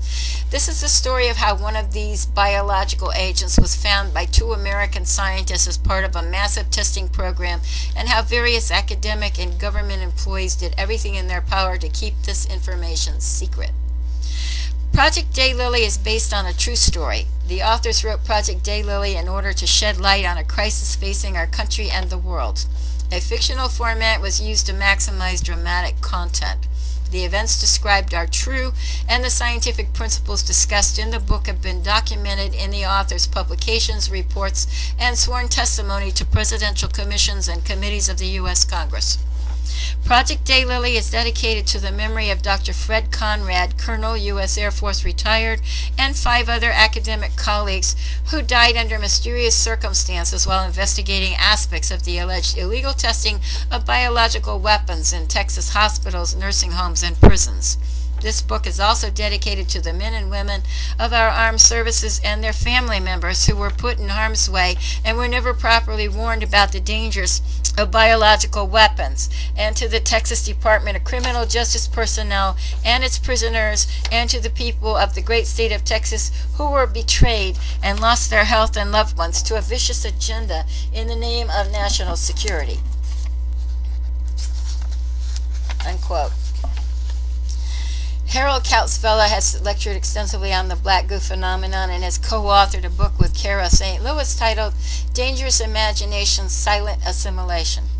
The predator-parasite agenda of using humans as a resource, essentials of newer research about Morgellons, DNA, RNA, biophoton, and optogenetics, and transhuman agendas, unquote. The blurb of the book says this is a partnership between Kara and Harold, who is an esoteric investigator with expertise in geology, physics, and the media. Together they plumb the depths of the social engineering which is aimed at the cultural destruction of Western civilization, and how chemtrails, Morgellons disease, and the phenomenon of black goo or sentient oil are the building blocks behind the elite's agenda to commandeer the world. On various YouTube videos, Harold speaks about technology that he says has been in place since 2003 and which directly alters the DNA, RNA structures within humans. This technology, which he says surpasses what he calls the black program, which manifests Morgellons, is dispersed via the covert aerosol spraying program, which many refer to as chemtrails. From a secular perspective, he also discusses how he believes the Matrix is managed by an alien artificial intelligence with a self-preservation objective, and about the elite's obsession with controlling and programming a substance called black goo, which he says mirrors the consciousness of humans and that of alien entities such as the Archons.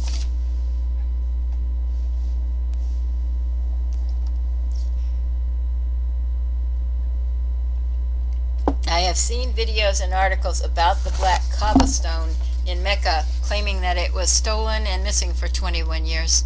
Some are claiming the black stone is made up of the same substance as the black goo, and if so, it could explain the total control, fanatical mind control over the Muslims that have kissed or touched it over so many generations. In the same vein, I have read an article that says that the cobblestone has dwindled in size and broken into smaller pieces from all of the touching in the Hajjs, which is why it is now enclosed to protect it, and the worshippers are now supposed to just get close enough to point at it. Imagine a black substance that came down from the skies that could exert control over the minds of people.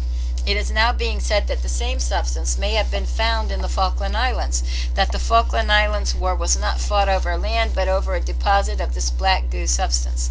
There are reports that the British government performed experiments on the substance and that it was tossed into the sewer system. There are also reports that 25 scientists from Marconi that were associated with that project all died mysteriously or in supposed accidents after the project ended. Now imagine this black goo dropped from airplanes all over the world in densely populated areas. What a nightmare.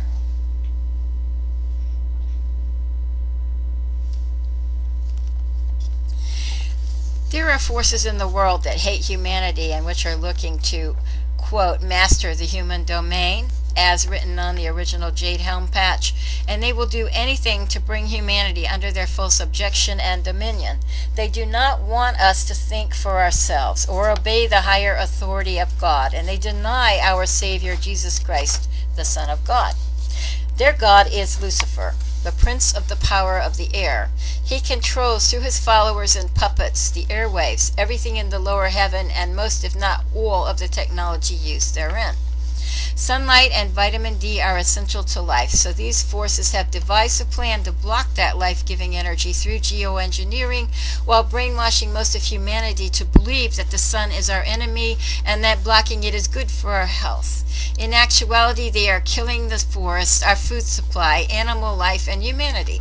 To make things worse, they are heating up our atmosphere with HAARP and an estimated 72 ionospheric heaters around the world, which I have read can heat bubbles in the atmosphere to as much as 600 degrees Fahrenheit, creating a false global warming, weather warfare, and electromagnetic mind control, which they are now using in an attempt to take away our God-given right to life and freedom of will.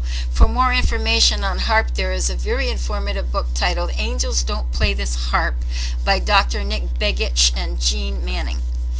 Nikola Tesla once said, if you want to find the secrets of the universe, think in terms of energy, frequency, and vibration.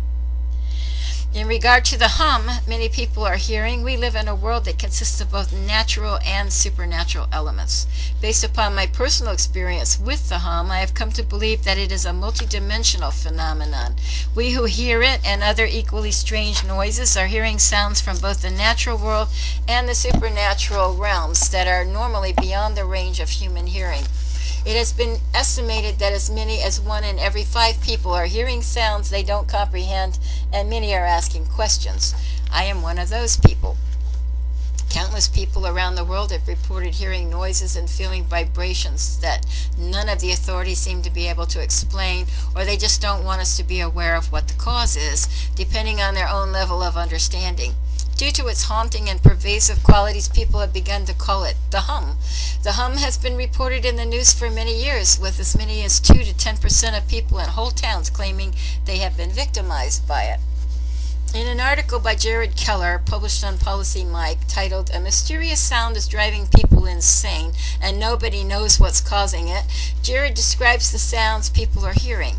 The hum refers to a mysterious sound heard in places around the world by a small fraction of a local population. It's characterized by a persistent and invasive low-frequency rumbling or droning noise, often accompanied by vibrations.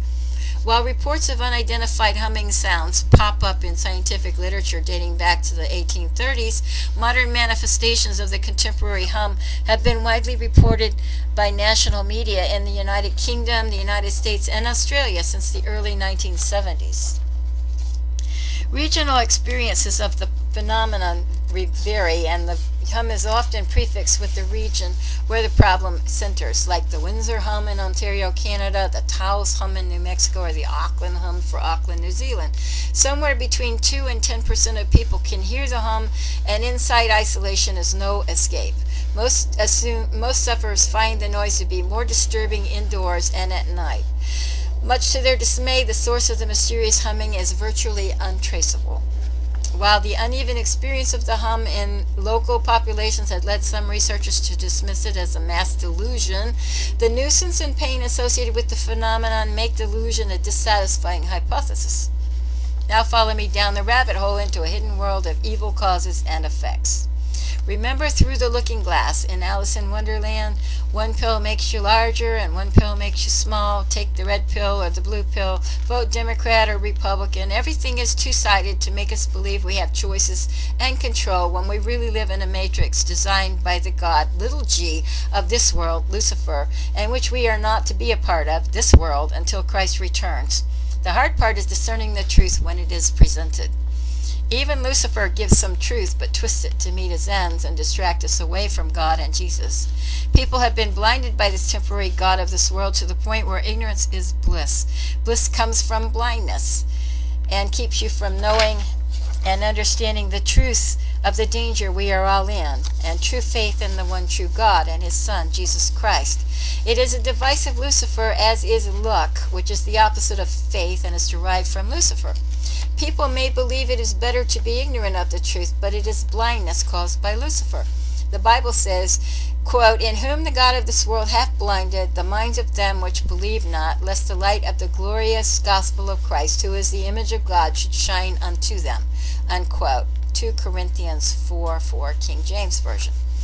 Lucifer and his minions surround humanity with one distraction after another and create fear in our hearts. There is nothing to fear except fear itself.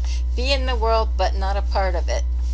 Quote, "Fear thou not, for I am with thee. Be not dismayed, for I am thy God. I will strengthen thee, yea, I will help thee, yea, I will uphold thee with the right hand of my righteousness," unquote. That's Isaiah 41:10, King James Version. It is the Babylonian system created by Lucifer to control humanity. We must all wake up from the matrix before it is too late. I first became aware of the hum in June of 2012. I live on a park with an open skyline extending north. There is no machinery or industrial complex anywhere near where I live to account for it. What I hear is actually more than a hum. It seems to be a layered sound and initially feels like being on top of a motor that is a mix of revs and grinds. On top of that is a strange whirring, which reminds me of the sound one might expect to hear while flying inside of a spaceship, which gives an eerie, unsettled feeling. There is another underlying sound like a low modulated bass that changes in frequency from slow and steady to fast and frenzied. With it all is an inner vibration that can be felt through the bottom of the feet all the way up through the body, sometimes slightly and other times enough to make me feel like I could lose my balance, which I have on many occasions, and even broke bones in the process, or fall through the floor. almost leaving my body altogether. It gives me the feeling of being unfixed in time and space. It is interesting to note that if a person were to hear these sounds and vibrations while strapped to a table in a dark room or a mock-up of a spaceship, one might get the impression that they were actually on a spacecraft flying somewhere. When the sound levels build, they intensify to a crescendo of sound, building a wall of pressure in my head and around my heart, sometimes leaving me breathless and/or with a headache. At times it reminds me of the buzz of thousands of cicadas rising to a crescendo, then falling back to a lower vibration, and then rising back up over and over again, but the cadence is different. I've also noticed that my hearing is affected at these times. It seems to block out the higher sound levels. Sometimes I actually hear sounds like an open microphone in a large empty room. Lately, I've been hearing what sounds like a large bass drum being beat, going bam, bam, bam, bam for hours on end, especially when I'm trying to sleep, and it gets louder during the night. Sometimes it sounds like a huge army marching in step, or swords clashing on shields, or even large crowds murmuring. It isn't all of the time, thank God. There is some respite from it, and I only hear it when I am at home, or in areas where there is a Wi-Fi hub, satellite dish, or Gwen tower. It is definitely not tinnitus or ringing of the ears. Actually, I've read that part before. Okay. A lot of the people that I have spoken to over the past few years who have Morgellons disease syndrome are also claiming to hear EMF and feel the vibrations that accompany them. There is definitely a connection between EMF and Morgellons. In my opinion, it is a psychotronic warfare. Those people who can hear the sounds and vibrations of the waves are becoming aware of something supernatural going on in the world that is not of God. God would not torment mankind in such a way, but Satan, being the prince of the power of the air, would do so with glee. Some people have committed suicide to avoid living with these sounds and vibrations, manifestations, and many people have gone mad because they do not understand what is happening to them or how to find the peace of Christ in the face of them. Even when you do gain an understanding, it is hard to live with it. You have to keep your mind focused on God and keep it occupied so they can't affect you adversely. On October 19, 2004, I suffered an episode of smoke inhalation. The third that summer, thanks to my neighbor's reckless actions, which turned into a severe bacterial infection in my lungs. I was very ill, and my immune system was badly compromised, resulting in an allergy to antibiotics. I tried to care for myself, thinking that my chronic bronchitis had become acute, something that I had dealt with many times over the years. It got to the point where I could barely get out of my bed. I made an appointment and went to see a medical doctor on December 10, 2004. He immediately put me on a nebulizer with liquid albuterol, and I coughed a lot of fluid out of my lungs. My doctor told me I had a bad infection and was very concerned. He sent me to see a pulmonary specialist in the building next door to his office, who, after checking me out, called an ambulance and sent me to the emergency room at St. Vincent's Hospital. I was there for about 11 hours on an IV, antibiotics, oxygen, and a nebulizer before they released me, and I went home. I picked up a nebulizer and was confined to bed for months, feeling like I was near death's door. I had been diagnosed with chronic obstructive pulmonary disease, COPD. I was also given prescriptions for 3 different inhalers, albuterol inhaler, and ampules of liquid for the nebulizer, Advair, and Spiriva. I went back to the specialist on December 24, 2004 for a follow-up visit, still feeling miserable and very weak. Again, he sent me to the emergency room. I was supposed to be admitted to the hospital, but they wouldn't admit me without talking to my doctor first, who had already left the office for the holidays. I was put on oxygen and antibiotics again for several hours, and when I was stabilized, they sent me home again. I was forced to move into the living room and sleep on a convertible sofa bed so as not to disturb my husband's sleep with all of my coughing and having to use the nebulizer to clear fluid from my lungs in the middle of the night. Due to the illness, I slept for very short periods of time. I hovered near death's door for several months during that period of time. And I also reacted very badly to the antibiotics. I mention this episode again because I had a very frightening experience during this time, which led to a later episode that I feel is related to why I am now hearing the hum. While I was lying in bed near death's door, I saw the hazy image of a person standing at the foot of my bed dressed all in black. At first I thought it was my husband, who was sleeping in the bedroom, checking up on me, but I knew he didn't own any of the type of clothing worn by the apparition. I called out John's name, but he did not speak to me. Then I thought maybe it was death waiting for me to pass on so he could spirit my soul away. I looked more intensely at the figure and thought he looked a lot like our next-door neighbor who had passed away in his apartment, the same apartment that soon after his death had caused my smoke inhalation problems, not too long before the new neighbors had moved in. I never knew his name, although I had seen him in the hall on a few occasions. I keep thinking his name was Louis, but I'm not sure, so I will use Louis for the sake of this telling. After Louis' passing, I began to hear some strange noises in our apartment at night, which I thought at first was just the building settling. This soon escalated to a little bit of poltergeist activity, like a can jumping off the middle of a shelf when no one was near it, a pot holder coming off a hook in the kitchen and landing in the middle of the floor while we were asleep, or a timer for the light on my bird's cage falling out of the receptacle and landing a yard away from the wall plug, which was less than a foot above the floor, and firmly plugged in. Sometimes things would be moved or disappear and reappear somewhere else. Sometimes I even heard the sound of knee joints cracking, which I thought fit with a very old man trying to walk around with arthritis. As this black-clad, ghostly figure stood there silently watching me, I came to believe it was Louis, and then it was him that I heard creeping around and moving things at night, being mischievous or trying to get my attention. My husband was a sound sleeper and never seemed to hear what I was hearing. I suspect he didn't know what to make of it. I got into the habit of thinking it was Louis every time I heard or saw something out of place. I would tell my husband, Louis is at it again." When I was recovered enough to get out of bed and go about my daily affairs, I put it behind me, thinking that Louis probably wasn't happy hanging out in his old apartment with the new neighbors, who I wasn't so happy with either. They were the same ones who had filled my apartment with smoke on 3 different occasions and nearly ended my existence. They didn't even care about what they had done to me, although I have finally come to the point where I have been able to forgive them. I let the incident with the black ghostly figure drift to the back of my mind and went on with my life until several years later in June of 2012. While reading my Bible, it dawned on me that there are no ghosts of humans on the earth, but familiar spirits, demons impersonating people who have died in order to convince people of their false doctrines and to lead them astray. Quote, For the living know that they will die, but the dead know nothing. They have no further reward, and even their name is forgotten. Their love, their hate, and their jealousy have long since vanished. Never again will they have a part in anything that happens under the sun. Unquote, Ecclesiastes 9:5-6, King James Version. The Bible teaches in the book of Genesis that evil spirits are fallen angels, or Nephilim, and the disembodied spirits of their giant children, known as Rephaim, which being half angel and half human, became demons in the afterlife, hating humanity because they can never enter the kingdom of God.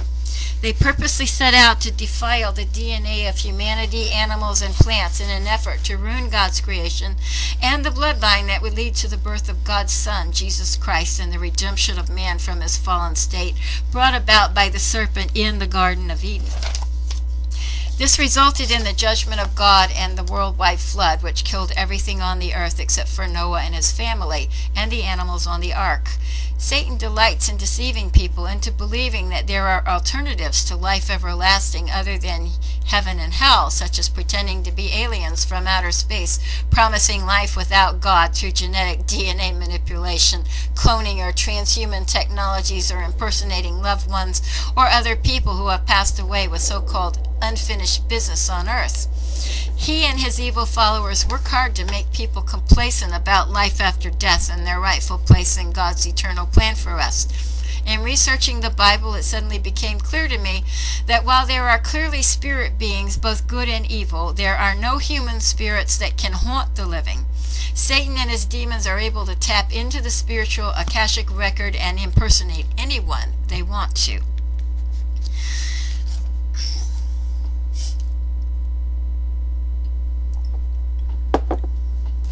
The next time I heard the noises in my apartment, I was lying on my bed trying to fall asleep. By a supernatural stirring of my spirit, I was led to say out loud, quote, "I know you are not the ghost of Lewis. I know you are a demon," unquote. At that moment, the demon manifested itself as a huge inky black entity with very large piercing eyes, but otherwise totally devoid of light, hovering over my bed with shadowy tendrils flowing out from his form, reaching out arms toward me. I let out a blood-curdling scream loud enough to wake my husband, who was asleep in the other room, and brought him running out to see what was going on. He is a heavy sleeper and normally would not have heard me. I was so frightened that I began sleeping with the light on and started praying a lot more than I had ever done before. I was very shaken by the incident and prayed for God and Jesus to protect me and my husband and to send the demon back to where it had come from. Ironically, within a few days of this prayer, during the early morning hours, I was reading the Bible when I heard a loud, piercing, demonic growl coming through the wall of my neighbor's apartment. The next day I noticed they had placed a large white cross on their door handle, and not long after this they moved out of the building. Needless to say, this whole incident caused me to rethink my relationship with God and Jesus. Because I have been so wrong about the demon being Lewis, I prayed fervently to God, asking for forgiveness and for the gift of discernment so I would be able to tell the difference between good and evil entities. God answered my prayer, but not in the way that I expected. Leading up to my realization that Lewis's spirit was actually a demon was another incident that had taken place earlier the same month. I was getting out of bed when I felt a disc in my lower back slip forward.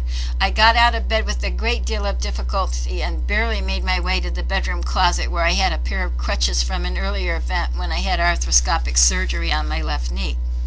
Around 1984, I had been diagnosed with degenerative disc disease in my back. So on occasion, my back would give me problems, but nothing as bad as I had felt that morning. I actually used the crutches to walk around my apartment for about a week. Around this time, I happened upon a video on YouTube about awakening the Kundalini energy in the spine and had a fleeting thought that it might help to alleviate the pain. So I listened to the video while the speaker talked about the process. Amazingly, the pain was alleviated. I felt the bones snap back into position and my back felt stronger. I was amazed and did not realize that I had just made a huge mistake. When I asked God for the gift of discernment shortly after that, I felt in my spirit that I needed to repent of that awakening, so I did repent and asked God to forgive my ignorance. I have subsequently found out that there are 33 vertebrae in the human spine which could correlate to the 33 degrees of Freemasonry.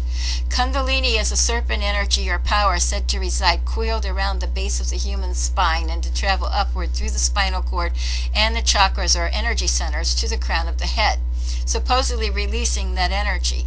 It can also move in the opposite direction down to your sexuality, and that way leads to depravity and enslavement to Lucifer.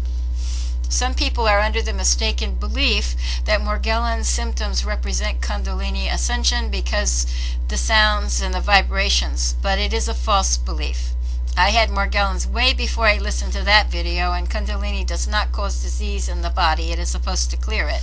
Morgellons is not demon possession either. They are total opposites, but they are both demon influenced in different ways. Another mistake I had made was to purchase an orgonite pendant after reading that orgonite would protect against the particles distributed in chemtrails and clear the sky over my home. These were New Age activities, but I didn't realize their impact would be very negative to my spirit. Healing comes through God, Jesus, and His Holy Spirit, and I had been hurting for so long that I had failed to recognize that my desperation was leading me away from God. People need to consider the idea that gifting of orgonite may be helping to energize the very towers and things that they think are disarming. If the sky clears up over the area where they gifted or placed the orgonite towers, where does the toxic mix in the sky go to? It drops out of the sky on them and on everything all around the tower. It doesn't magically disappear. I found out the hard way that orgonite energy, once activated, does not appear to turn off. I purchased an orgonite pendant because I read how it was supposed to disperse the chemtrails and clear the skies. We were sprayed here quite a lot, and I had begun to see a connection between chemtrails and Morgellons. I wore it for about a month. During that period, I noticed that my body began to vibrate lightly. At first, a not unpleasant experience, and for a short time it felt like I was regaining energy in my body. It built up to a point where I could see how people could be deceived into believing that their bodies were beginning to transcend this plane of existence. For a short period of time, I began to think that maybe the New Age beliefs were a possibility, until I went back and looked further into the Orgonite and noticed for the first time that they were claiming that Orgonite would allow you to see entities. I then suddenly felt a very strong jolt to my spirit, like you would feel when you are in a dangerous situation and all of your senses are very acute. A feeling I had experienced before.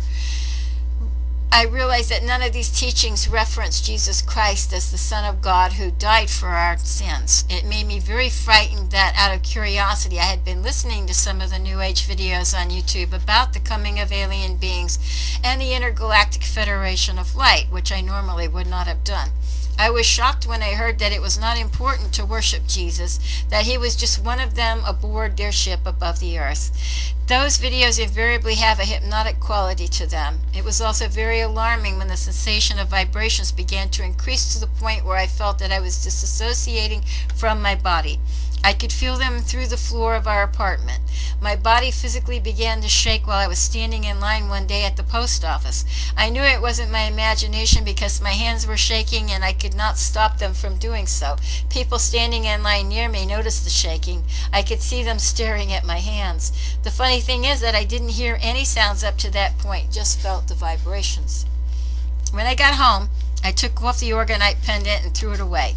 The shaking let up to some degree, and the sound vibrations lessened for a short time. Soon after I prayed to God to give me the gift of discernment, I began to hear the low bass harmonics coupled with the vibrations. When I first started to feel fully the effects of the EMF waves that summer, I mistakenly thought it was the demon trying to torment me, but I soon realized after a lot of prayer that it was just that God had opened my spiritual senses and allowed me to discern something very evil that is happening throughout the world, but especially in heavily populated areas. Since the EMF waves tend to interfere with thought processes and affect sleep cycles by suppressing melatonin levels in the area of the pineal gland, I have resolved the sleep issues by prayer and the use of 30 milligrams of melatonin a half hour before I go to bed. Based upon my own experience, EMF can trigger problems with blood pressure or may cause heart failure in undiagnosed heart patients due to lack of sleep or high stress levels that result from experiencing these low electromagnetic frequencies. I was diagnosed with cardiac arrhythmia in December of 1999 after a minor heart attack and was subject to bouts of angina for which I carried around nitroglycerin tablets to keep it under control. Between the heart medications, high blood pressure medicines, COPD medicines and inhalers, and the collapsed immune system along with the Morgellons and an arm I had broken in 4 places, I was in sorry shape the summer of 2012. I had so many health-related problems that I finally decided to put my life fully into God's hands and quit taking all of the medicines. It was a huge leap of faith, and I prayed daily to God for direction. I have not turned back. I use only natural healing and prayer now. It didn't take long for me to notice that the EMF waves would intensify at times, even when I was lying down on my bed. One night I was looking out over the park, and the EMF waves began to intensify to the point where it felt like the whole floor was shaking under my feet as I sat working in my office. The sound waves crescendoed and the tempo changed completely. At the same time, I felt pressure building up in my head, and my heart began to race. A few seconds later, a very large triangular aircraft flew silently and low over my building, heading north over Van Cortlandt Park. It banked off toward the east, following the tree line on a direct course toward Montauk Point and Camp Hero, passing right over the area of Brookhaven Labs and the Pine Barrens of Long Island. If you look on a map of New York, you will see that if you draw a line between Van Cortlandt Park and Montauk Point, it is pretty much a straight line from west to east. Not only did it not appear to be a traditional airplane type craft, it made no physical sound as it flew over. It was just a fluke that when the EMF waves picked up that I was looking out of my window and saw it. It had 3 bright white lights, 1 on each corner and 1 red one in the middle at the back of the craft. I didn't have a working camera at the time, but eventually bought a small flip pocket video camera and have caught images of other similar craft, which I posted in a short video on my YouTube page. Sometimes a bright white light would flash on top of the craft, and sometimes it seemed to have two large headlights when seen from the front of it, and seemed like it could fly both forward and backward or sit still in the sky. Of course, they may be different types of craft, but all are triangular in shape. I sat there for a moment in utter disbelief until I realized that the vibrations and hum had seemed to lose intensity after it passed over and then re-intensified. The craft was followed shortly after by a black helicopter which appeared to be flying closely behind it. The helicopter sounded like it was faster than the normal traffic helicopter which tended to fly over the park to monitor traffic on the major Deegan Highway, and it was black as well. Strangely, as I sat there trying to digest what I had seen, I saw at least 35 aircraft and helicopters fly over the park silently during the next hour, one at a time, with about 20 seconds between each one, heading in the same direction. I wasn't watching the whole time, so there may have been more of them. I was wishing that I had a movie camera to document it, but unfortunately did not. I told my husband what I was seeing, but he showed no interest. He cannot hear the EMF waves or feel the effects. Later on, he saw one when I videotaped it over the Key Food grocery store parking lot in November of 2012. My husband and I live in a double building shaped like a huge H. We live in the recessed area on the inner left corner in the front of that building facing north to Van Cortlandt Park on the bar of the H that joins the two buildings together.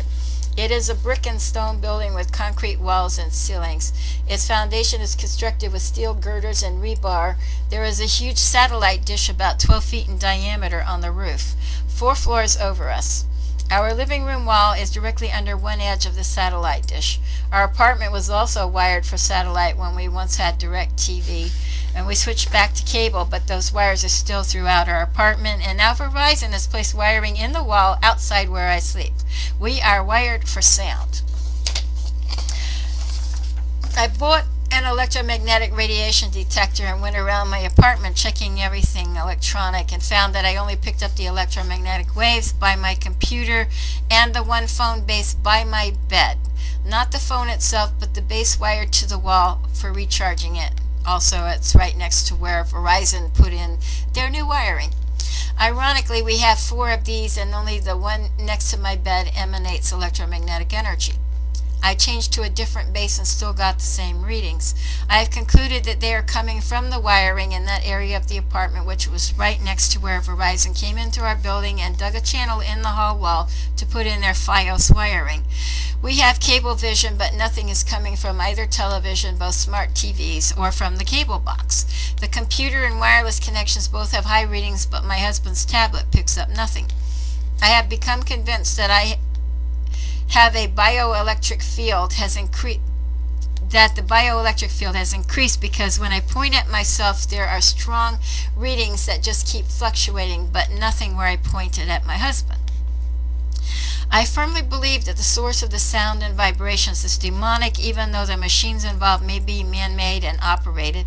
Some of these machines are from fallen angel technology transmitted to people such as Nikola Tesla, who claimed to get psychic emanations from Mars, and Werner von Braun, who claimed he had help from aliens as well. The men directing these projects are clearly under the control of demonic forces, whether they are aware of it or not. Why else would they use such destructive forces against their fellow man? Even their own families are victims. They are performing destructive and devastating experiments without permission of the people being experimented upon. Fallen angel technology has been bestowed upon humanity in the guise of alien technology. It is supposed to make life easier, but instead has caused addictions to it and depersonalization of relationships. It has already been proven in scientific studies that cell phones can cause brain cancer through transmission of radio frequency waves, yet people walk around practically enslaved to their iPhones and Galaxies, etc.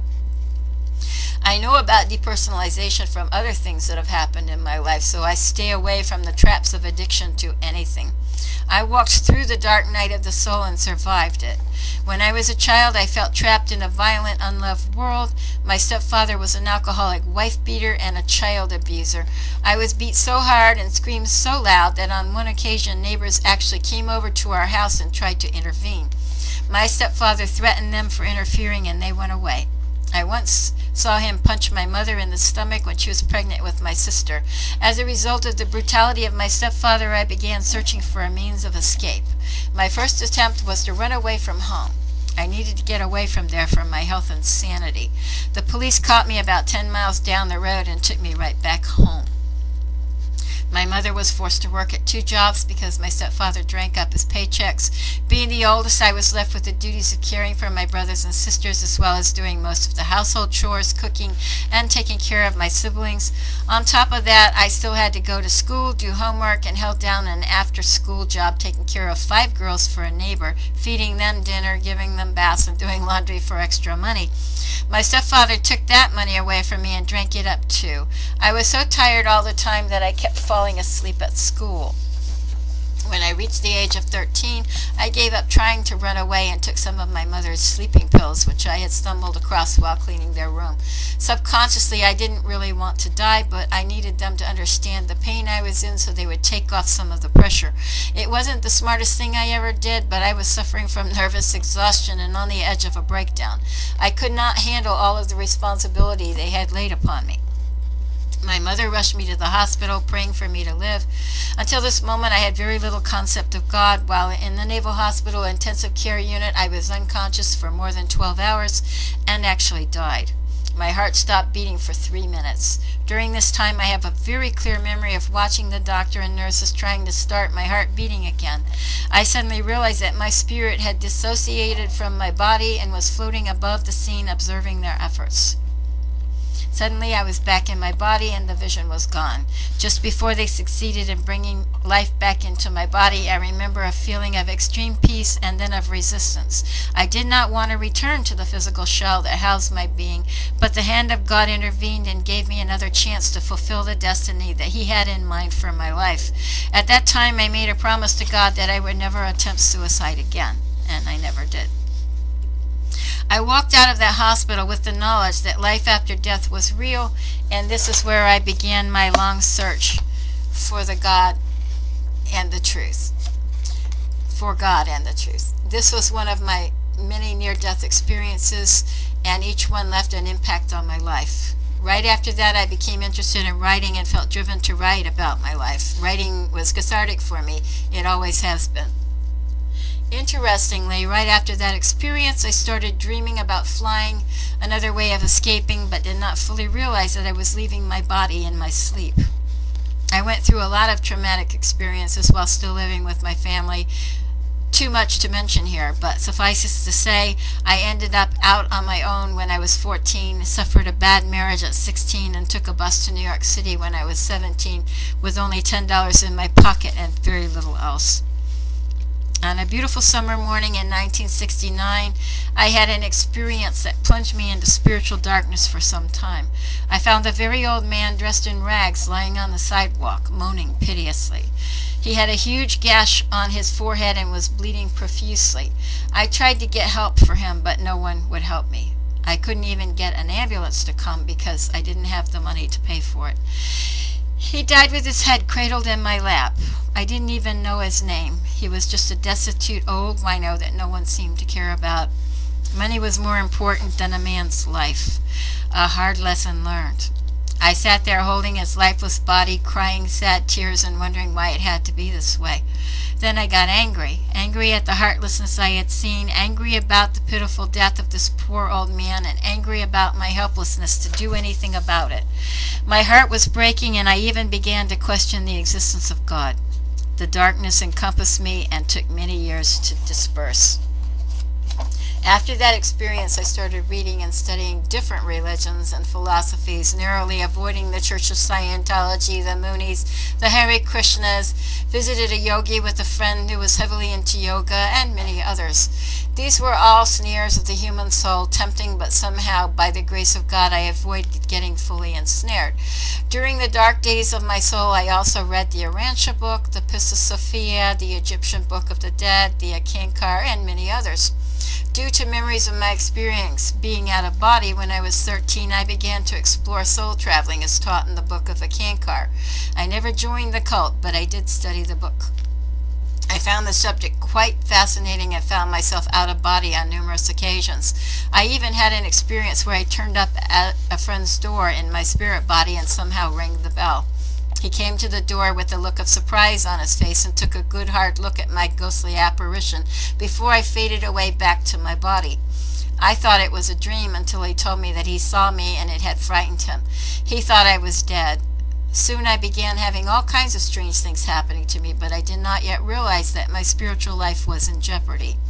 Little did I know that I was going to experience yet another earth-shattering trauma in 1971, this time as a result of my dabbling with out-of-body travel. I went to sleep one night feeling relatively secure. Underneath, hidden in my subconsciousness, I was really a bundle of raw nerves. So much had happened to me over the years that my self-respect was all but gone.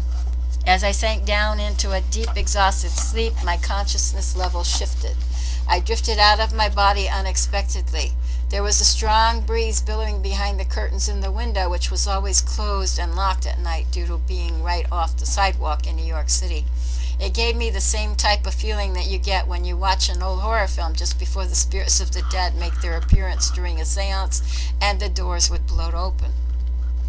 I was extremely alarmed to see the curtains blowing and thinking the window had been opened by a possible intruder, so I climbed out of bed, dreaming or sleepwalking, I did not know for sure, heading for the window to close it.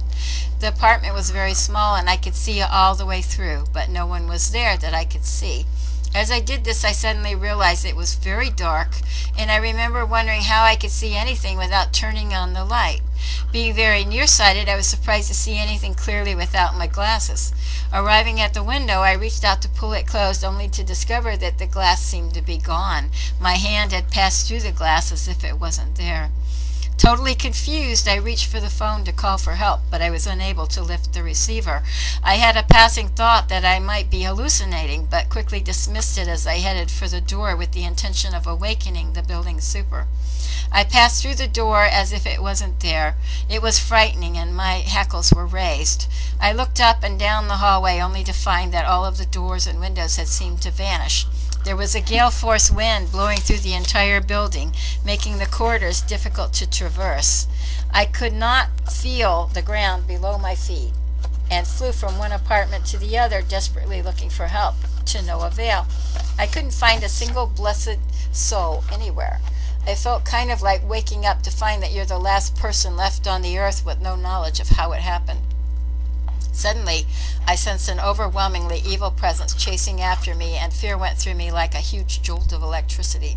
A fear that I was in a battle to save my soul flashed like an intuition across my mind. I could not see this presence, but I somehow knew that I would have seen it if I had had the courage to turn around and face my pursuer. It felt like the touch of a cold steel blade held against my skin and touching me everywhere at once. I heard a small whispering voice tell me that my soul was in jeopardy as I raced through the building trying to escape, screaming at the top of my lungs for help. Try as I might, not a single sound escaped my lips. I headed back into my apartment, my safe haven, and the presence gaining on my heels. An icy cold breath was caressing the entire length of my spine, chilling me to the depths of my soul. It scared the hell out of me. As I bent down over my bed to switch on the light, I saw my body lying there looking shriveled and devoid of life. For a brief moment, I thought I was dead and caught in some kind of limbo with the devil trying to take away my soul. I was so shocked by the sight that I was unaware of the transition when I found myself again lying on the bed looking up. Shaking all over, I thanked God for saving me from a horrible nightmare. The light was still off, so I reached up to turn it on, but my hand went right through it. Then I was sure it was not a dream and that it was not yet over. I tried to sit upright, but I could not move a muscle. My body felt cold and clammy.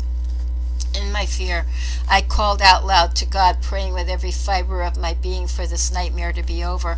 I vowed to change my life for the better, if only it would end. Suddenly I saw a brilliant white light that enveloped my entire body with a blanket of warmth. I felt a tingling sensation, then mobility returned to my limbs. I reached up again to turn on the light, and the room filled with light. The supernatural light that freed my limbs from bondage disappeared along with the demonic presence. Returning to the present, it has been a long journey through the Morgellons maze, but I believe I have hit the end of that road, if not the end, then very close to it. Again, I am a victim of Morgellons, not a doctor. These are my observations and results from my own research. I have had this disease, as far as I can tell, for at least 12 years now, although it has now been nearly 5 years since I realized I had it. Everything I have done to this point has been helpful and brought me a long way toward ultimate healing.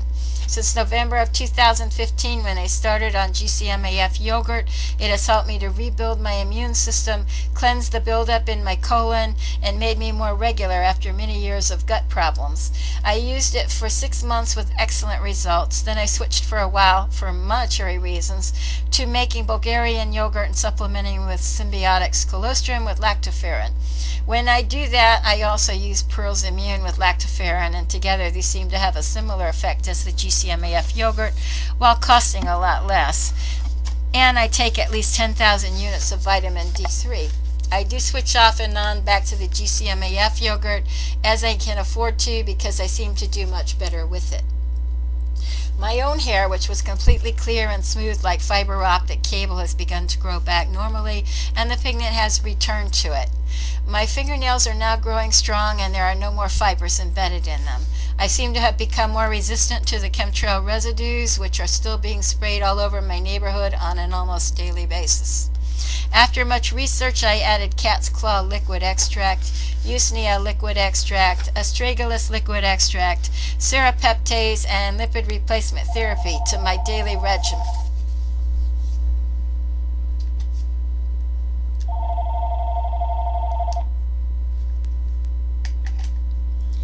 Sorry about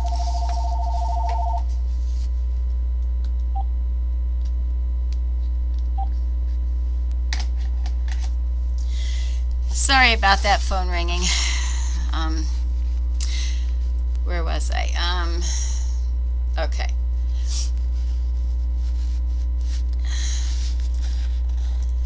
After much research, I added cat's claw liquid extract, Usnea liquid extract, astragalus liquid extract, serapeptase, and lipid replacement therapy to my daily regimen. The reasons I have added these things to my regimen are that cat's claw is being used to kill some strains of mycoplasma. Usnea dissolves biofilm to release the pathogens so the immune system can attack them. Astragalus attacks the pathogens as they are released. Serapeptase breaks down the toxins and dead tissues in the body, including biofilm sacs, and seems to push it out through the skin. Lipid replacement therapy helps to rebuild the damaged cellular structure and replaces the lipids destroyed by the mycoplasma, which is recommended by Dr. Garth Nicholson, who is also a victim of Gulf War syndrome. I decided to start using GCMAF yogurt after reading about Dr. Jeffrey Bradstreet and other doctors who were huge proponents of GCMAF, having their offices raided by the US FDA, United States Food and Drug Agency. All of their research, patient histories, and supplies were confiscated. Then shortly after, the doctors died in unusual ways, so I wanted to know more about it. Dr. Bradstreet was getting ready to make a major announcement about his success treating children with autism, reportedly about 85% success rate, using GCMAF, or globulin component macrophage activating factor. GCMAF is a natural part of the immune system. Macrophages are large, specialized white blood cells that are essential in maintaining a healthy immune system. They are formed and activated in response to an infection or accumulation of damaged or dead cells. Basically, they recognize, engulf, and destroy target cells. Some of the other doctors were using it to cure cancer and other autoimmune diseases. There is a very interesting video on YouTube titled "Cancer Cells Destroyed by First Immune GCMAF" that shows GCMAF macrophages attacking and destroying cancer cells via microscopes and time-lapse photography. It was reported that Dr. Bradstreet supposedly shot himself in the chest before his huge announcement was to be made. His body was found floating in the Broad River in Chimney Rock, North Carolina. His family and many other people who knew him claimed that there's no way that he would have committed suicide. How does a man shoot himself to death and then jump into a river by himself? Not only are doctors leading this type of research dying under strange circumstances, they are being routinely raided and shut down by the US FDA. They are then treated like criminals and their reputations are smeared. On top of that, the manufacturing facility in Europe was shut down and GCMAF in its pure form was banned. Think about this. Being natural to the human body, GCMAF is not patentable. There are major companies who would view GCMAF as a major threat to their profit margins, and most especially those in the pharmaceutical industry, pretty much all owned by the elites. The cancer treatment, cancer drug and vaccination, manufacturing industries, and more. They have billions and billions of dollars on the line. Another thing is, when you realize that geoengineering or chemtrails is blocking the sun, which produces the vitamin D in our bodies, is it any wonder that our immune systems are taking such a beating? The FDA can't ban the individual natural ingredients that make up GCMAF yogurt, at least not yet. But they will not allow the mixed ingredients to be sold in the U.S. or call it GCMAF yogurt on the label. They have recently approved kits that separate all of the ingredients that need to be made at home, which is Bravo yogurt, which is the only one that has 42 different strains of probiotics. This yogurt has been assayed to have the same effect as the refined GCMAF. When I realized that GCMAF is a natural part of the human body that can help to rebuild the immune system, I became even more interested, as you can imagine. It is the binding agent for vitamin D, which is essential to combat immune deficiency. There is a protein called Nagalase that inhibits the ability of GCMAF to do its normal job. Nagalase is made by cancer cells and viruses. It blocks the production of GCMAF in the body, effectively preventing the macrophages that are still in the body from being activated, and also stops the vitamin D from doing its job of healthy DNA replication because it is not binding with the white blood cell macrophages. There is new evidence that has been published that Nagalase has been added to vaccinations. I started using GCMAF yogurt in November of 2015. Within a few weeks, the black fibers and lumps around my ankles had all but disappeared, and a large lump or nodule about the size of a pea that had been on my inner thigh for months had disappeared. My very pale skin began to look more healthy. I was sold. Pretty much all of the black and white fibers have completely disappeared from my biofilm samples. In fact, the production of biofilm is almost completely gone. I ran some experiments using my biofilm in hydrogen peroxide, and it all appears to be dead, bubbling up and separating the biofilm, then turning white with no activity.